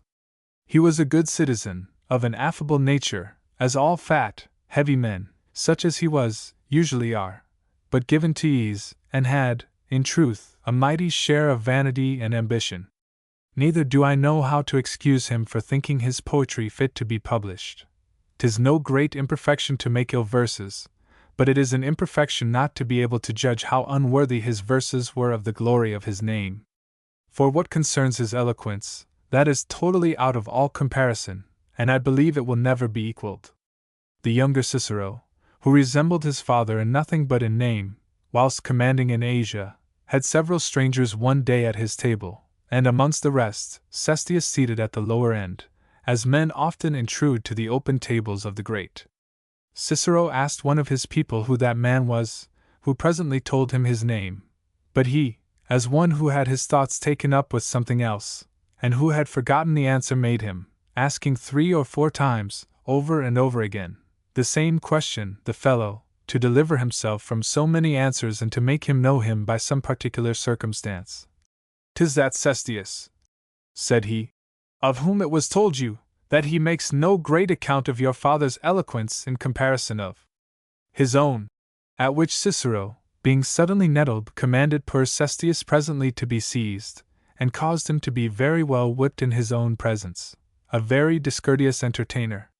Yet even amongst those, who, all things considered, have reputed his eloquence incomparable, there have been some, who have not stuck to observe some faults in it, as that great Brutus his friend, for example, who said 'twas a broken and feeble eloquence, fiactum et alumbum.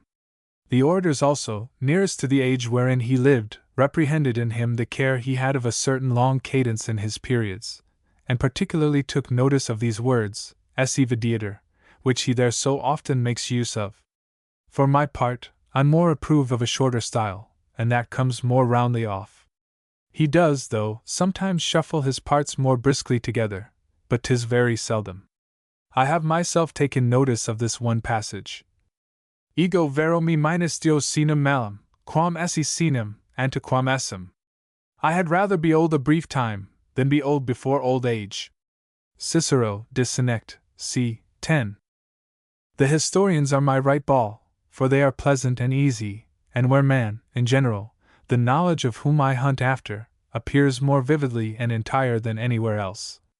The easiest of my amusements, the right ball at tennis being that which coming to the player from the right hand, is much easier played with cost. The variety and truth of his internal qualities, in gross and piecemeal, the diversity of means by which he is united and knit, and the accidents that threaten him. Now those that write lives, by reason they insist more upon counsels than events, more upon what sallies from within, than upon what happens without, are the most proper for my reading, and therefore, above all others, Plutarch is the man for me. I am very sorry we have not a dozen Laertii, Diogenes Laertius, who wrote the lives of the philosophers, or that he was not further extended, for I am equally curious to know the lives and fortunes of these great instructors of the world, as to know the diversities of their doctrines and opinions. In this kind of study of histories, a man must tumble over, without distinction, all sorts of authors, old and new, French or foreign, there to know the things of which they variously treat. But Caesar, in my opinion, particularly deserves to be studied, not for the knowledge of the history only, but for himself, so great an excellence and perfection he has above all the rest, though Sallust be one of the number. In earnest, I read this author with more reverence and respect than is usually allowed to human writings, one while considering him in his person, by his actions and miraculous greatness, and another in the purity and inimitable polish of his language, wherein he not only excels all other historians, as Cicero confesses, but, peradventure, even Cicero himself. Speaking of his enemies with so much sincerity in his judgment, that, the false colors with which he strives to palliate his evil cause, and the ordure of his pestilent ambition accepted, I think there is no fault to be objected against him, saving this, that he speaks too sparingly of himself, seeing so many great things could not have been performed under his conduct, but that his own personal acts must necessarily have had a greater share in them than he attributes to them.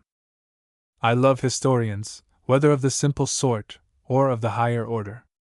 The simple, who have nothing of their own to mix with it, and who only make it their business to collect all that comes to their knowledge, and faithfully to record all things, without choice or discrimination, leave to us the entire judgment of discerning the truth. Such, for example, amongst others, is honest Froissart, who has proceeded in his undertaking with so frank a plainness that, having committed an error, he is not ashamed to confess and correct it in the place where the finger has been laid, and who represents to us even the variety of rumors that were then spread abroad, and the different reports that were made to him. 'Tis the naked and informed matter of history, and of which every one may make his profit, according to his understanding. The more excellent sort of historians have judgment to pick out what is most worthy to be known, and of two reports, to examine which is the most likely to be true. From the condition of princes and their humors, they conclude their counsels, and attribute to them words proper for the occasion. Such have title to assume the authority of regulating our belief to what they themselves believe, but certainly this privilege belongs to very few. For the middle sort of historians, of which the most part are, they spoil all, they will chew our meat for us, they take upon them to judge of, and consequently, to incline the history to their own fancy. For if the judgment lean to one side, a man cannot avoid resting and writhing his narrative to that bias. They undertake to select things worthy to be known, and yet often conceal from us such a word, such a private action, as would much better instruct us, omit, as incredible, such things as they do not understand, and peradventure some, because they cannot express good French or Latin. Let them display their eloquence and intelligence, and judge according to their own fancy. But let them, withal, leave us something to judge of after them, and neither alter nor disguise, by their abridgments and at their own choice, anything of the substance of the matter, but deliver it to us pure and entire in all its dimensions.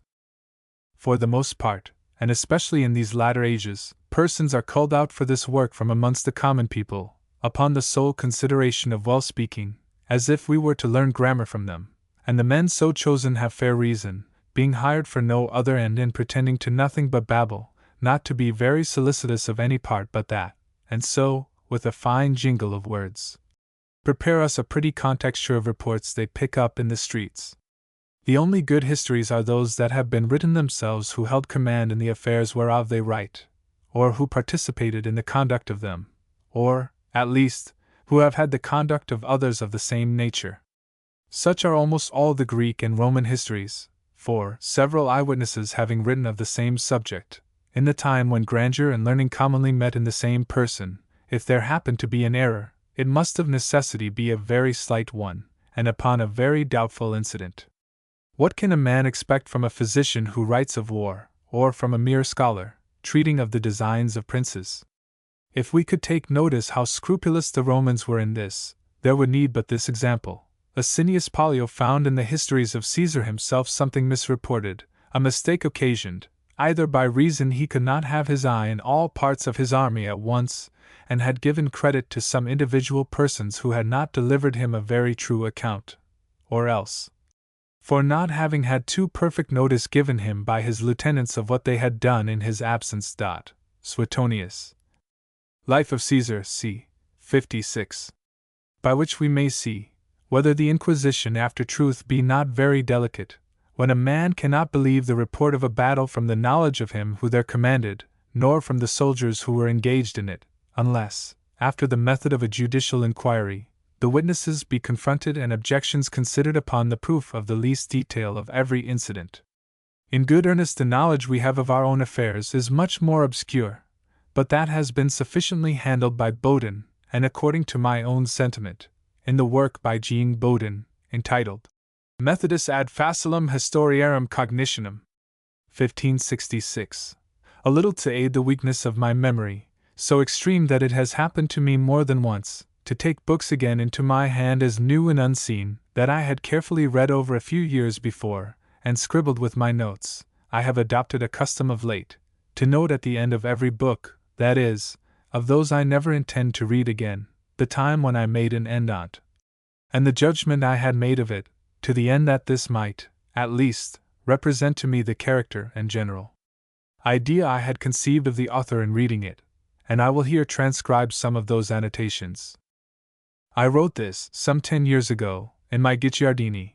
Of what language soever my books speak to me in, I always speak to them in my own. He is a diligent historiographer, from whom, in my opinion, a man may learn the truth of the affairs of his time, as exactly as from any other, in the most of which he was himself also a personal actor, and in honorable command. There is no appearance that he disguised anything, either upon the account of hatred, favor, or vanity, of which the free censures he passes upon the great ones, and particularly those by whom he was advanced and employed in commands of great trust and honor, as Pope Clement VII, give ample testimony. As to that part which he thinks himself the best at, namely, his digressions and discourses, he has indeed some very good, and enriched with fine features, but he is too fond of them, for, to leave nothing unsaid, having a subject so full, ample, almost infinite, he degenerates into pedantry and smacks a little of scholastic prattle. I have also observed this in him, that of so many souls and so many effects, so many motives and so many counsels as he judges, he never attributes any one to virtue, religion, or conscience, as if all these were utterly extinct in the world, and of all the actions, how brave soever in outward show they appear in themselves, he always refers the cause and motive to some vicious occasion or some prospect of profit. It is impossible to imagine but that, among such an infinite number of actions as he makes mention of, there must be some one produced by the way of honest reason. No corruption could so universally have infected men that some one would not escape the contagion which makes me suspect that his own taste was vicious, whence it might happen that he judged other men by himself. In my Philip de Comines there is this written: You will here find the language sweet and delightful, of a natural simplicity, the narration pure, with the good faith of the author conspicuous therein, free from vanity, when speaking of himself, and from affection or envy, when speaking of others, his discourses and exhortations rather accompanied with zeal and truth, than with any exquisite sufficiency, and throughout, authority and gravity, which bespeak him a man of good extraction and brought up in great affairs.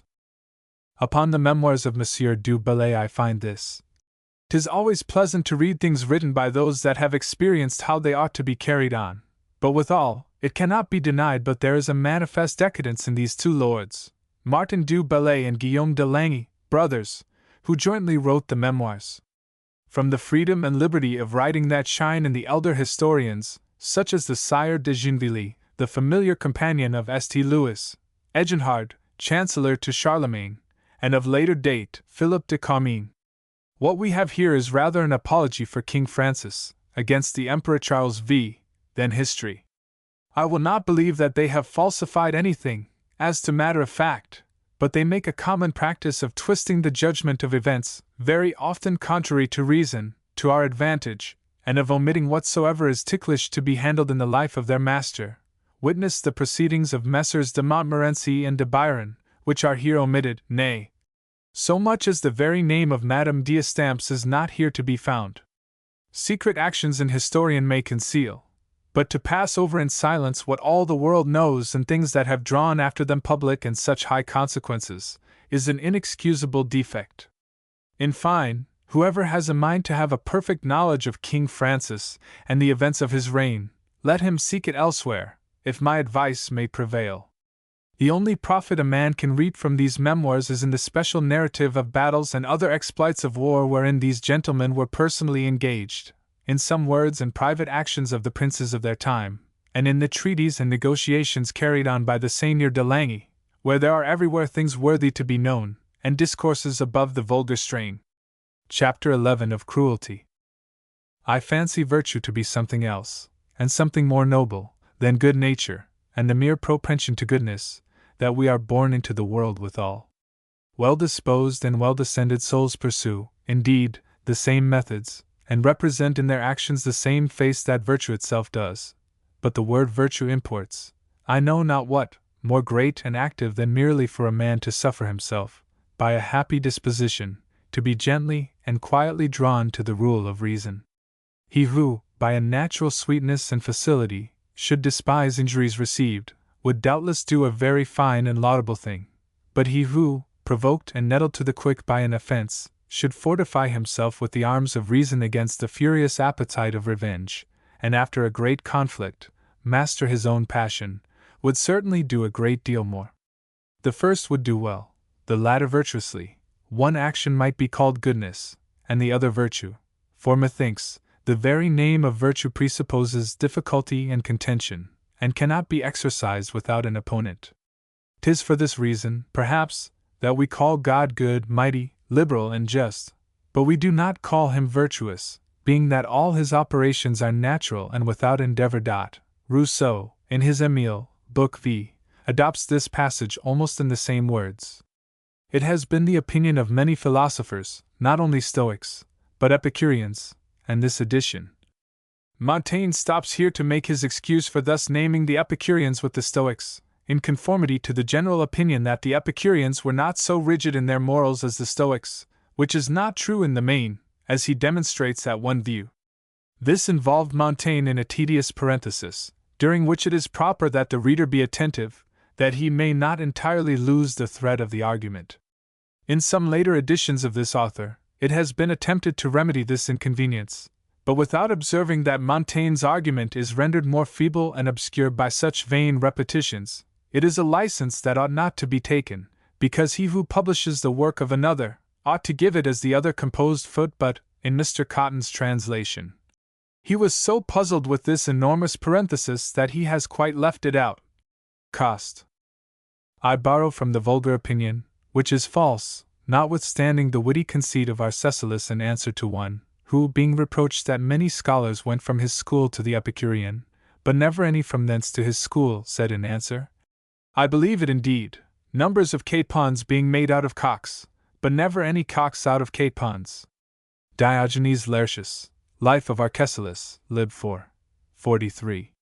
For, in truth, the Epicurean sect is not at all inferior to the Stoic in steadiness, and the rigor of opinions and precepts. And a certain Stoic, showing more honesty than those disputants, who, in order to quarrel with Epicurus, and to throw the game into their hands, make him say what he never thought, putting a wrong construction upon his words, clothing his sentences, by the strict rules of grammar, with another meaning, and a different opinion from that which they knew he entertained in his mind and in his morals, the Stoic, I say, declared that he abandoned the Epicurean sect, upon this among other considerations, that he thought their road too lofty and inaccessible. And those are called lovers of pleasure, being in effect lovers of honor and justice, who cultivate and observe all the virtues. Cicero, Ep. Fam. 15. I. 19. These philosophers say that it is not enough to have the soul seated in a good place, of a good temper, and well disposed to virtue. It is not enough to have our resolutions and our reasoning fixed above all the power of fortune, but that we are, moreover, to seek occasions wherein to put them to the proof. They would seek pain, necessity, and contempt to contend with them and to keep the soul in breath. Multum sibi agicit virtus lassacita. Virtue is much strengthened by combats. Or, virtue attacked adds to its own force. Seneca, Ep. 13. 'Tis one of the reasons why Epaminondas, who was yet of a third sect, the Pythagorean, refused the riches fortune presented to him by very lawful means, because, said he, I am to contend with poverty, in which extreme he maintained himself to the last. Socrates put himself, methinks, upon a ruder trial, keeping for his exercise a confounded scolding wife, which was fighting at sharps. Metellus having, of all the Roman senators, alone attempted, by the power of virtue, to withstand the violence of Saturninus, tribune of the people at Rome, who would, by all means, cause an unjust law to pass in favor of the commons, and by so doing, having incurred the capital penalties that Saturninus had established against the dissentient, entertained those who, in this extremity, led him to execution with words to this effect, that it was a thing too easy and too base to do ill, and that to do well where there was no danger was a common thing, but that to do well where there was danger was the proper office of a man of virtue. These words of Metellus very clearly represent to us what I would make out, viz., that virtue refuses facility for a companion, and that the easy, smooth, and descending way by which the regular steps of a sweet disposition of nature are conducted is not that of a true virtue. She requires a rough and stormy passage. She will have either exotic difficulties to wrestle with, like that of Metellus, by means whereof fortune delights to interrupt the speed of her career, or internal difficulties that the inordinate appetites and imperfections of our condition introduce to disturb her. I am come thus far at my ease, but here it comes into my head that the soul of Socrates, the most perfect that ever came to my knowledge, should by this rule be of very little recommendation, for I cannot conceive in that person any the least motion of a vicious inclination. I cannot imagine there could be any difficulty or constraint in the course of his virtue. I know his reason to be so powerful and sovereign over him that she would never have suffered a vicious appetite so much as to spring in him. To a virtue so elevated as his, I have nothing to oppose. Methinks I see him march, with a victorious and triumphant pace, in pomp and at his ease, without opposition or disturbance. If virtue cannot shine bright, but by the conflict of contrary appetites, shall we then say that she cannot subsist without the assistance of vice, and that it is from her that she derives her reputation and honor?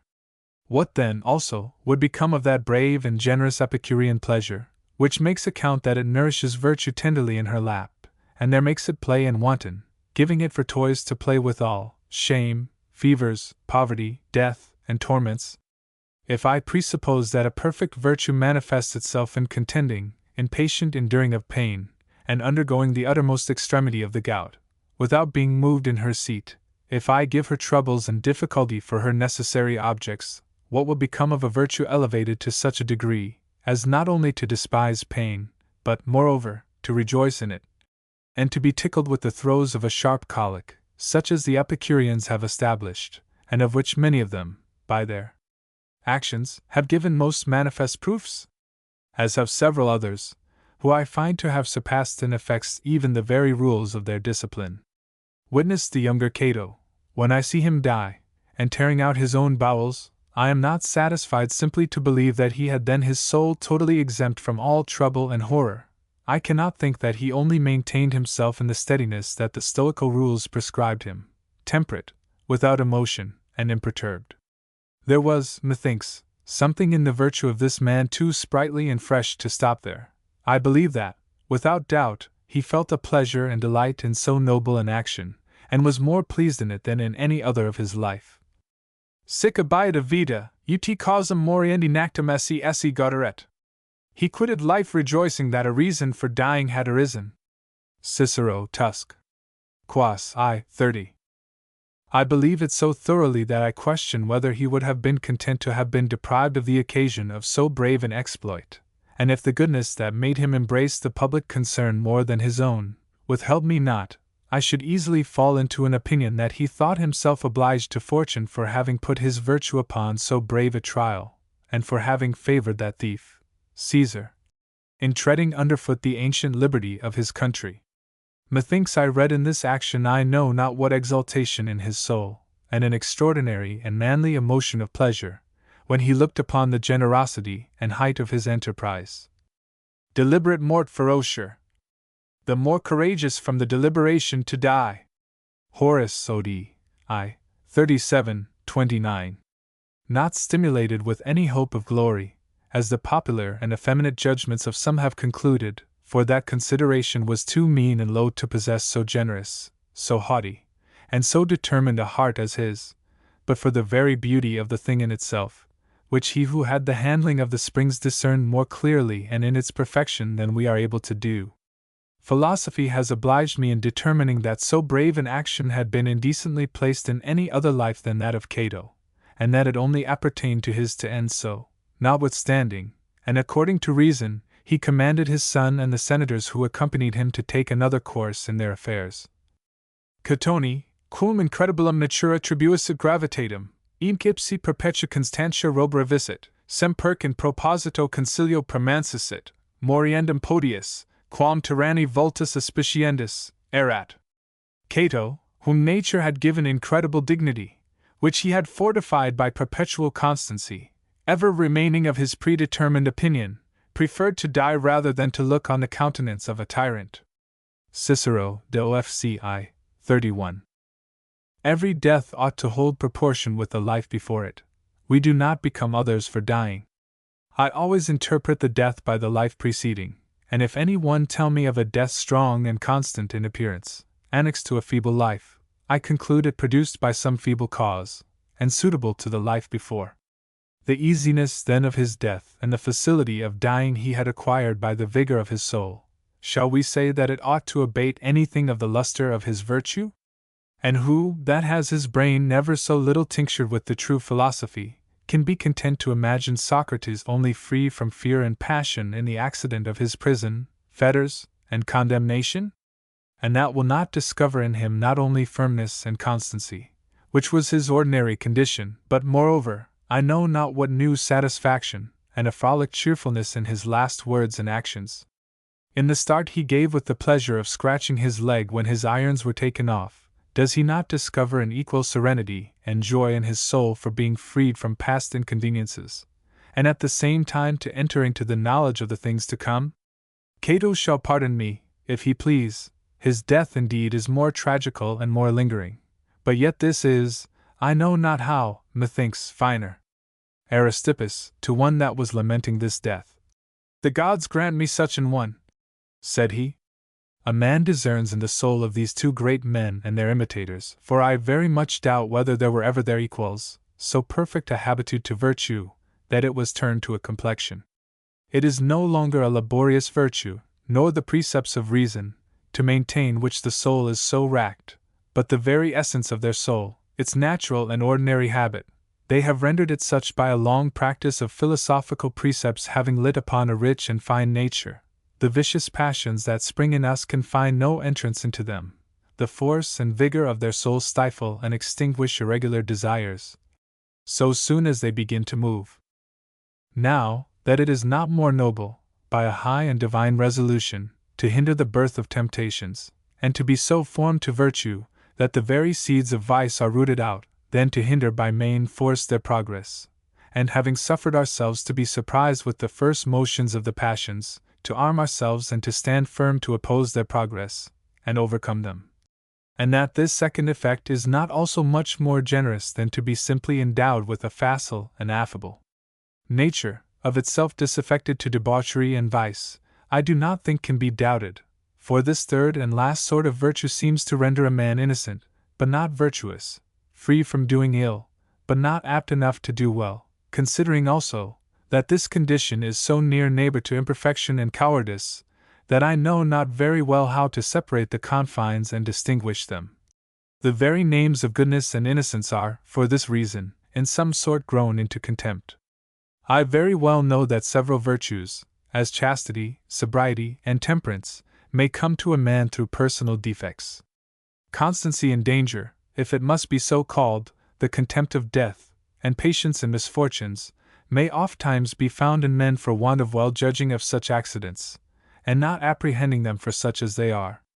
Want of apprehension and stupidity sometimes counterfeit virtuous effects, as I have often seen it happen, that men have been commended for what really merited blame.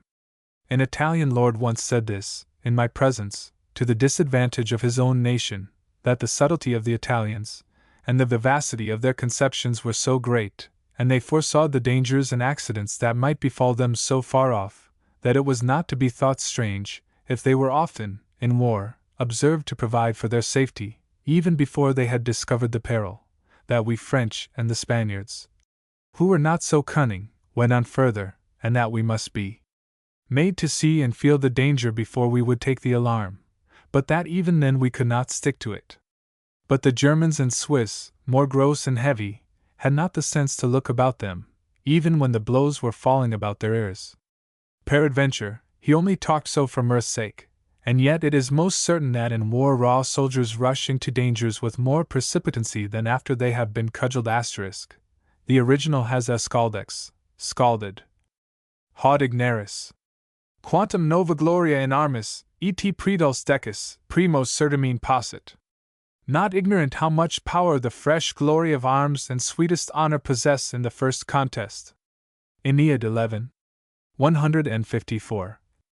For this reason it is that, when we judge of a particular action, we are to consider the circumstances, and the whole man by whom it is performed, before we give it a name. To instance in myself, I have sometimes known my friends call that prudence in me, which was merely fortune, and repute that courage and patience, which was judgment and opinion, and attribute to me one title for another, sometimes to my advantage and sometimes otherwise. As to the rest, I am so far from being arrived at the first and most perfect degree of excellence, where virtue is turned into habit, that even of the second I have made no great proofs. I have not been very solicitous to curb the desires by which I have been importuned. My virtue is a virtue, or rather an innocence, casual and accidental. If I had been born of a more irregular complexion, I am afraid I should have made scurvy work, for I never observed any great stability in my soul to resist passions, if they were never so little vehement. I know not how to nourish quarrels and debates in my own bosom, and consequently, owe myself no great thanks that I am free from several vices. Si vitius mediocribus et mea paucis Mendoza est natura, alioqui recta, villa si egregio and spersos reprehendis corpori naivos. If my nature be disfigured only with slight and few vices, and is otherwise just, it is as if you should blame moles on a fair body. Horatius, Saturday, I. 665. I owe it rather to my fortune than my reason. She has caused me to be descended of a race famous for integrity and of a very good father. I know not whether or no he has infused into me part of his humors, or whether domestic examples and the good education of my infancy have insensibly assisted in the work, or, if I was otherwise born so. Seu libra, seu me Scorpius ad spicit formidalosus, pars violentur natalis or, seu tyrannus hesperiv Capricornus sundi. Whether the balance or dread Scorpio, more potent over my natal hour, aspects me, or Capricorn, supreme over the Hesperian sea. Horace, Od. 2. 117. But so it is, that I have naturally a horror for most vices. The answer of Antisthenes to him who asked him, which was the best apprenticeship to unlearn evil, seems to point at this. I have them in horror, I say, with a detestation so natural, and so much my own, that the same instinct and impression I brought of them with me from my nurse, I yet retain, and no temptation whatever has had the power to make me alter it. Not so much as my own discourses, which in some things lashing out of the common road might seem easily to license me to actions that my natural inclination makes me hate. I will say a prodigious thing, but I will say it, however.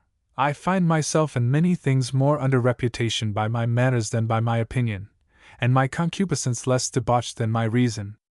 Aristippus instituted opinions so bold in favor of pleasure and riches as set all the philosophers against him. But as to his manners, Dionysius the tyrant, having presented 3 beautiful women before him, to take his choice, he made answer that he would choose them all, and that Paris got himself into trouble for having preferred one before the other 2. But, having taken them home to his house, he sent them back untouched. His servant finding himself overladen upon the way, with the money he carried after him, he ordered him to pour out and throw away that which troubled him. And Epicurus, whose doctrines were so irreligious and effeminate, was in his life very laborious and devout. He wrote to a friend of his that he lived only upon biscuit and water, entreating him to send him a little cheese, to lie by him against he had a mind to make a feast. Must it be true, that to be a perfect good man, we must be so by an occult, natural, and universal propriety, without law, reason, or example? The debauches wherein I have been engaged, have not been, I thank God, of the worst sort, and I have condemned them in myself, for my judgment was never infected by them. On the contrary, I accuse them more severely in myself than in any other. But that is all, for, as to the rest, I oppose too little resistance, and suffer myself to incline too much to the other side of the balance, excepting that I moderate them, and prevent them from mixing with other vices, which for the most part will cling together, if a man have not a care. I have contracted and curtailed mine, to make them as single and as simple as I can. Nec ultra errorum fovio. Nor do I cherish error further, or, nor carry wrong further. Juvenal 8. 164. For as to the opinion of the Stoics, who say that the wise man when he works by all the virtues together, though one be most apparent, according to the nature of the action, and herein the similitude of a human body might serve them somewhat, for the action of anger cannot work, unless all the humors assist it, though choler predominate. If they will thence draw a like consequence, that when the wicked man does wickedly, he does it by all the vices together, I do not believe it to be so, or else I understand them not, for I by effect find the contrary. These are sharp, unsubstantial subtleties, with which philosophy sometimes amuses itself. I follow some vices, but I fly others as much as a saint would do. The Peripatetics also disown this indissoluble connection, and Aristotle is of opinion that a prudent and just man may be intemperate and inconsistent. Socrates confessed to some who had discovered a certain inclination to vice in his physiognomy, that it was, in truth, his natural propension, but that he had by discipline corrected it. And such as were familiar with the philosopher Stilpo said, that being born with addiction to wine and women, he had by study rendered himself very abstinent both from the one and the other. What I have in me of good, I have, quite contrary, by the chance of my birth, and hold it not either by law, precept, or any other instruction. The innocence that is in me is a simple one, little vigor and no art. Amongst other vices, I mortally hate cruelty, both by nature and judgment, as the very extreme of all vices, nay, with so much tenderness that I cannot see a chicken's neck pulled off without trouble, and cannot without impatience endure the cry of a hare in my dog's teeth, though the chase be a violent pleasure. Such as have sensuality to encounter, freely make use of this argument, to shew that it is altogether vicious and unreasonable, that when it is at the height, it masters us to that degree that a man's reason can have no access. And instance our own experience in the act of love. Cum jam presagit gaudia corpus, at genio est Venus, uti mulibria concert arva. None of the translators of the old editions used for this e-text have been willing to translate this passage from Lucretius, for 1099, they take a cop-out by bashfully saying, the sense is in the preceding passage of the text, D.W., wherein they conceive that the pleasure so transports us, that our reason cannot perform its office, whilst we are in such ecstasy and rapture. I know very well it may be otherwise, and that a man may sometimes, if he will, gain this point over himself to sway his soul, even in the critical moment, to think of something else, but then he must ply it to that bent. I know that a man may triumph over the utmost effort of this pleasure. I have experienced it in myself, and have not found Venus so imperious a goddess, as many, and much more virtuous men than I, declare. I do not consider it a miracle, as the Queen of Navarre does in one of the tales of her Heptameron. Viu gentilhora pour son Estolphe, which is a very pretty book of its kind, nor for a thing of extreme difficulty, to pass whole nights, where a man has all the convenience and liberty he can desire, with a long-coveted mistress, and yet be true to the pledge first given to satisfy himself with kisses and such like endearments, without pressing any further. I conceive that the example of the pleasure of the chase would be more proper, wherein though the pleasure be less, there is the higher excitement of unexpected joy, giving no time for the reason, taken by surprise, to prepare itself for the encounter, when after a long quest the beast starts up on a sudden in a place where, peradventure, we least expected it. The shock and the ardor of the shouts and cries of the hunters so strike us, that it would be hard for those who love this lesser chase to turn their thoughts upon the instant another way, and the poets make Diana triumph over the torch and shafts of Cupid. Cos non malarum, quas amor curas habet, haec inter oblivisiter? Who amongst such delights would not remove out of his thoughts the anxious cares of love? Horace, Epod. 2. 37. To return to what I was saying before, I am tenderly compassionate of others' afflictions, and should readily cry for company, if, upon any occasion whatever, I could cry at all. Nothing tempts my tears but tears, and not only those that are real and true, but whatever they are, feigned or painted. I do not much lament the dead, and should envy them rather, but I very much lament the dying. The savages do not so much offend me, in roasting and eating the bodies of the dead, as they do who torment and persecute the living. Nay, I cannot look so much as upon the ordinary executions of justice, how reasonable soever, with a steady eye. Someone having to give testimony of Julius Caesar's clemency. He was, says he, mild in his revenges, having compelled the pirates to yield by whom he had before been taken prisoner and put to ransom. Forasmuch as he had threatened them with the cross, he indeed condemned them to it, but it was after they had been first strangled. He punished his secretary Philemon, who had attempted to poison him, with no greater severity than mere death, without naming that Latin author, Suetonius, Life of Cassi, c. 74. Who thus dares to allege as a testimony of mercy the killing only of those by whom we have been offended. It is easy to guess that he was struck with the horrid and inhuman examples of cruelty practiced by the Roman tyrants. For my part, even injustice itself, all that exceeds a simple death appears to me pure cruelty, especially in us who ought, having regard to their souls, to dismiss them in a good and calm condition, which cannot be, when we have agitated them by insufferable torments. Not long since, a soldier who was a prisoner, perceiving from a tower where he was shut up, that the people began to assemble to the place of execution, and that the carpenters were busy erecting a scaffold, he presently concluded that the preparation was for him, and therefore entered into a resolution to kill himself, but could find no instrument to assist him in his design except an old rusty cart-nail that fortune presented to him.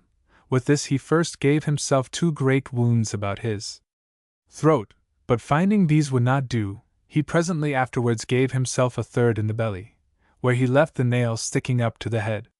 The first of his keepers who came in found him in this condition, yet alive, but sunk down and exhausted by his wounds.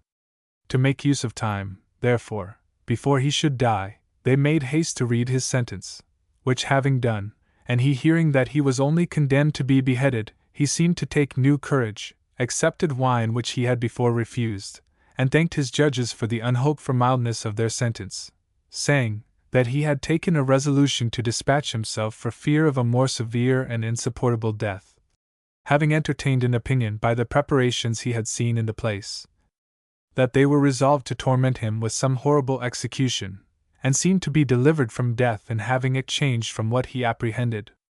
I should advise that those examples of severity by which 'tis designed to retain the people in their duty might be exercised upon the dead bodies of criminals, for to see them deprived of sepulture, to see them boiled and divided into quarters, would almost work as much upon the vulgar, as the pain they make the living endure, though that in effect be little or nothing, as God himself says, who kill the body, and after that have no more that they can do. Luke 12:4. And the poets singularly dwell upon the horrors of this picture, as something worse than death. Heu!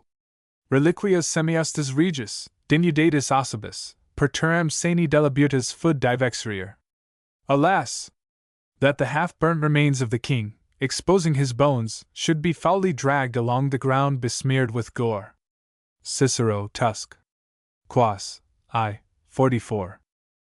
I happened to come by one day accidentally at Rome, just as they were upon executing Catina, a notorious robber. He was strangled without any emotion of the spectators, but when they came to cut him in quarters, the hangman gave not a blow that the people did not follow with a doleful cry and exclamation, as if every one had lent his sense of feeling to the miserable carcass. Those inhuman excesses ought to be exercised upon the bark, and not upon the quick. Artaxerxes, in almost a like case, moderated the severity of the ancient laws of Persia, ordaining that the nobility who had committed a fault, instead of being whipped, as they were used to be, should be stripped only and their clothes whipped for them, and that whereas they were wont to tear off their hair, they should only take off their high-crowned tiara. Plutarch, Notable Sayings of the Ancient King. The so devout Egyptians thought they sufficiently satisfied the divine justice by sacrificing hogs in effigy and representation, a bold invention to pay God so essential a substance in picture only and in show. I live in a time wherein we abound in incredible examples of this vice, through the license of our civil wars, and we see nothing in ancient histories more extreme than what we have proof of every day, but I cannot, any the more, get used to it. I could hardly persuade myself, before I saw it with my eyes, that there could be found souls so cruel and fell, who, for the sole pleasure of murder, would commit it, would hack and lop off the limbs of others, sharpen their wits to invent unusual torments and new kinds of death, without hatred, without profit, and for no other end but only to enjoy the pleasant spectacle of the gestures and motions, the lamentable groans and cries of a man dying in anguish. For this is the utmost point to which cruelty can arrive. Ut homo hominem, non iratus, non timens, tantum spectaturis, occidat. That a man should kill a man, not being angry, not in fear, only for the sake of the spectacle. Seneca, EP 90. For my own part, I cannot without grief see so much as an innocent beast pursued and killed that has no defense, and from which we have received no offense at all, and that which frequently happens, that the stag we hunt, finding himself weak and out of breath, and seeing no other remedy, surrenders himself to us who pursue him, imploring mercy by his tears. Questa cruentis, ac implorandi similis. Who, bleeding by his tears, seems to crave mercy. Aeneid 7. 501. Has ever been to me a very unpleasing sight, and I hardly ever take a beast alive that I do not presently turn out again. Pythagoras bought them of fishermen and fowlers to do the same. Primoque quid ferrarem, incalluis puto maculatum sanguine ferrum. I think 'twas slaughter of wild beasts that first stained the steel of man with blood. Ovid Met. 15. 106. Those natures that are sanguinary towards beasts discover a natural proneness to cruelty. After they had accustomed themselves at Rome to spectacles of the slaughter of animals, they proceeded to those of the slaughter of men, of gladiators. Nature has herself, I fear, imprinted in man a kind of instinct to inhumanity. Nobody takes pleasure in seeing beasts play with and caress one another, but every one is delighted with seeing them dismember and tear one another to pieces. And that I may not be laughed at for the sympathy I have with them, theology itself enjoins us some favor in their behalf, and considering that one and the same master has lodged us together in this palace for his service, and that they, as well as we, are of his family, it has reason to enjoin us some affection and regard to them. Pythagoras borrowed the metempsychosis from the Egyptians, but it has since been received by several nations, and particularly by our Druids. Mort carent animae, semperque, priori relix sed, novus domibus vivent, habitant regepte. Souls never die, but, having left their former seat, live and are received into new homes. Ovid Met. 15. 158.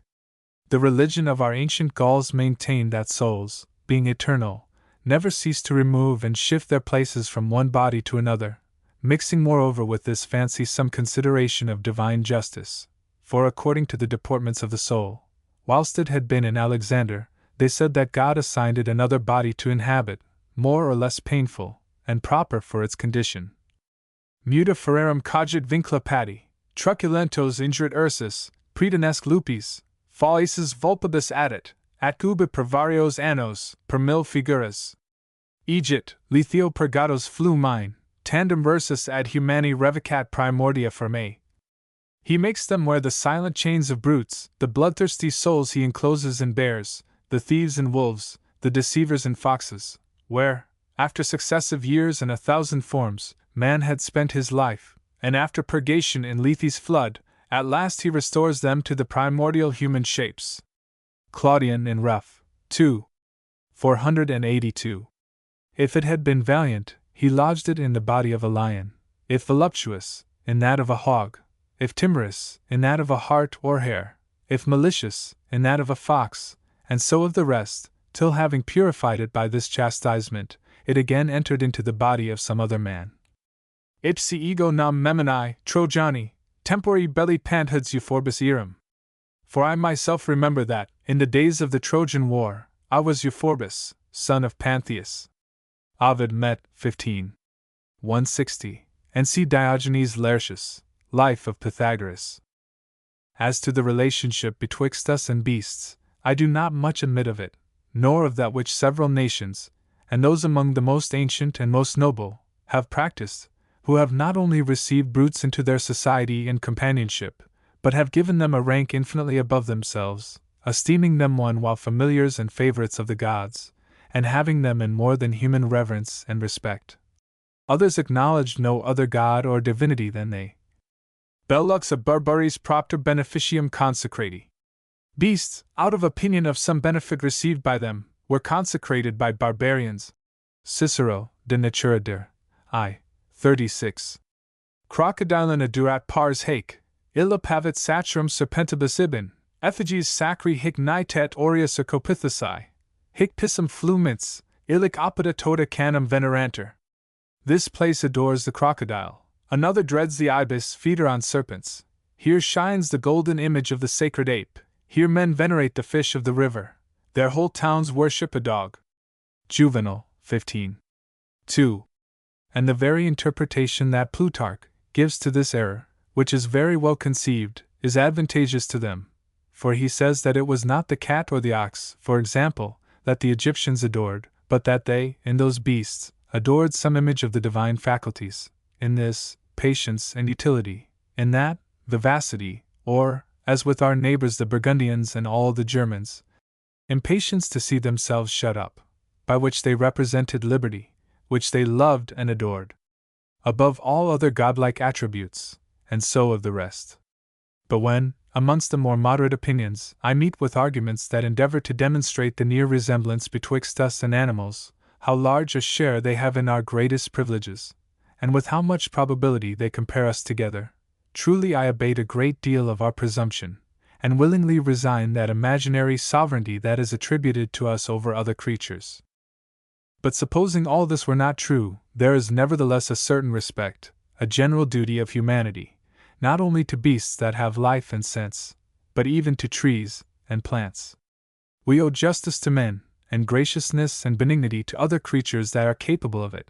There is a certain commerce and mutual obligation betwixt them and us. Nor shall I be afraid to confess the tenderness of my nature so childish, that I cannot well refuse to play with my dog, when he the most unseasonably importunes me to do so. The Turks have alms and hospitals for beasts.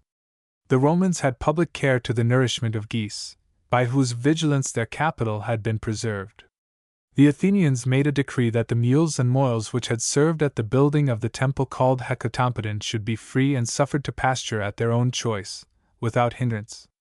The Agrigentines had a common use solemnly to inter the beasts they had a kindness for, as horses of some rare quality, dogs, and useful birds, and even those that had only been kept to divert their children, and the magnificence that was ordinary with them in all other things, also particularly appeared in the sumptuosity and numbers of monuments erected to this end, and which remained in their beauty several ages after. The Egyptians buried wolves, bears, crocodiles, dogs, and cats in sacred places, embalmed their bodies, and put on mourning at their death. Cimon gave an honorable sepulture to the mares with which he had 3 times gained the prize of the course at the Olympic Games. The ancient Xanthippus caused his dog to be interred on an eminence near the sea, which has ever since retained the name, and Plutarch says that he had a scruple about selling for a small profit to the slaughterer an ox that had been long in his service. E-text editor's bookmarks. A little cheese when a mind to make a feast a word ill-taken obliterates 10 years' merit. Cato said, so many servants, so many enemies cherish themselves most where they are most wrong. Condemn all violence in the education of a tender soul. Cruelty is the very extreme of all vices' disguise. By their abridgments and at their own choice Epicurus flatterer in your old age or in your sickness he felt a pleasure and delight in so noble an action he judged other men by himself. I cannot well refuse to play with my dog. I do not much lament the dead, and should envy them rather. I had rather be old a brief time than be old before old age. I owe it rather to my fortune than my reason. Incline the history to their own fancy. It, my books, may know many things that are gone from me. Knowledge and truth may be in us without judgment. Learn the theory from those who best know the practice. Love them for our sport, like monkeys, and not as men motive to some vicious occasion or some prospect of profit. My books, from me hold that which I have not retained. My dog unseasonably importunes me to play. My innocence is a simple one, little vigor and no art. Never observed any great stability in my soul to resist passions. Nothing tempts my tears but tears omit, as incredible, such things as they do not understand on all occasions to contradict and oppose only desire to become more wise, not more learned or eloquent passion of dandling and caressing infants scarcely born perfection. But I will not buy it so dear as it costs. Plato will have nobody marry before 30. Prudent and just man may be intemperate and inconsistent puerile simplicities of our children shelter my own weakness under these great reputations. Socrates kept a confounded scolding wife. The authors, with whom I converse, there is no recompense becomes virtue to do well where there was danger was the proper office to whom no one is ill who can be good.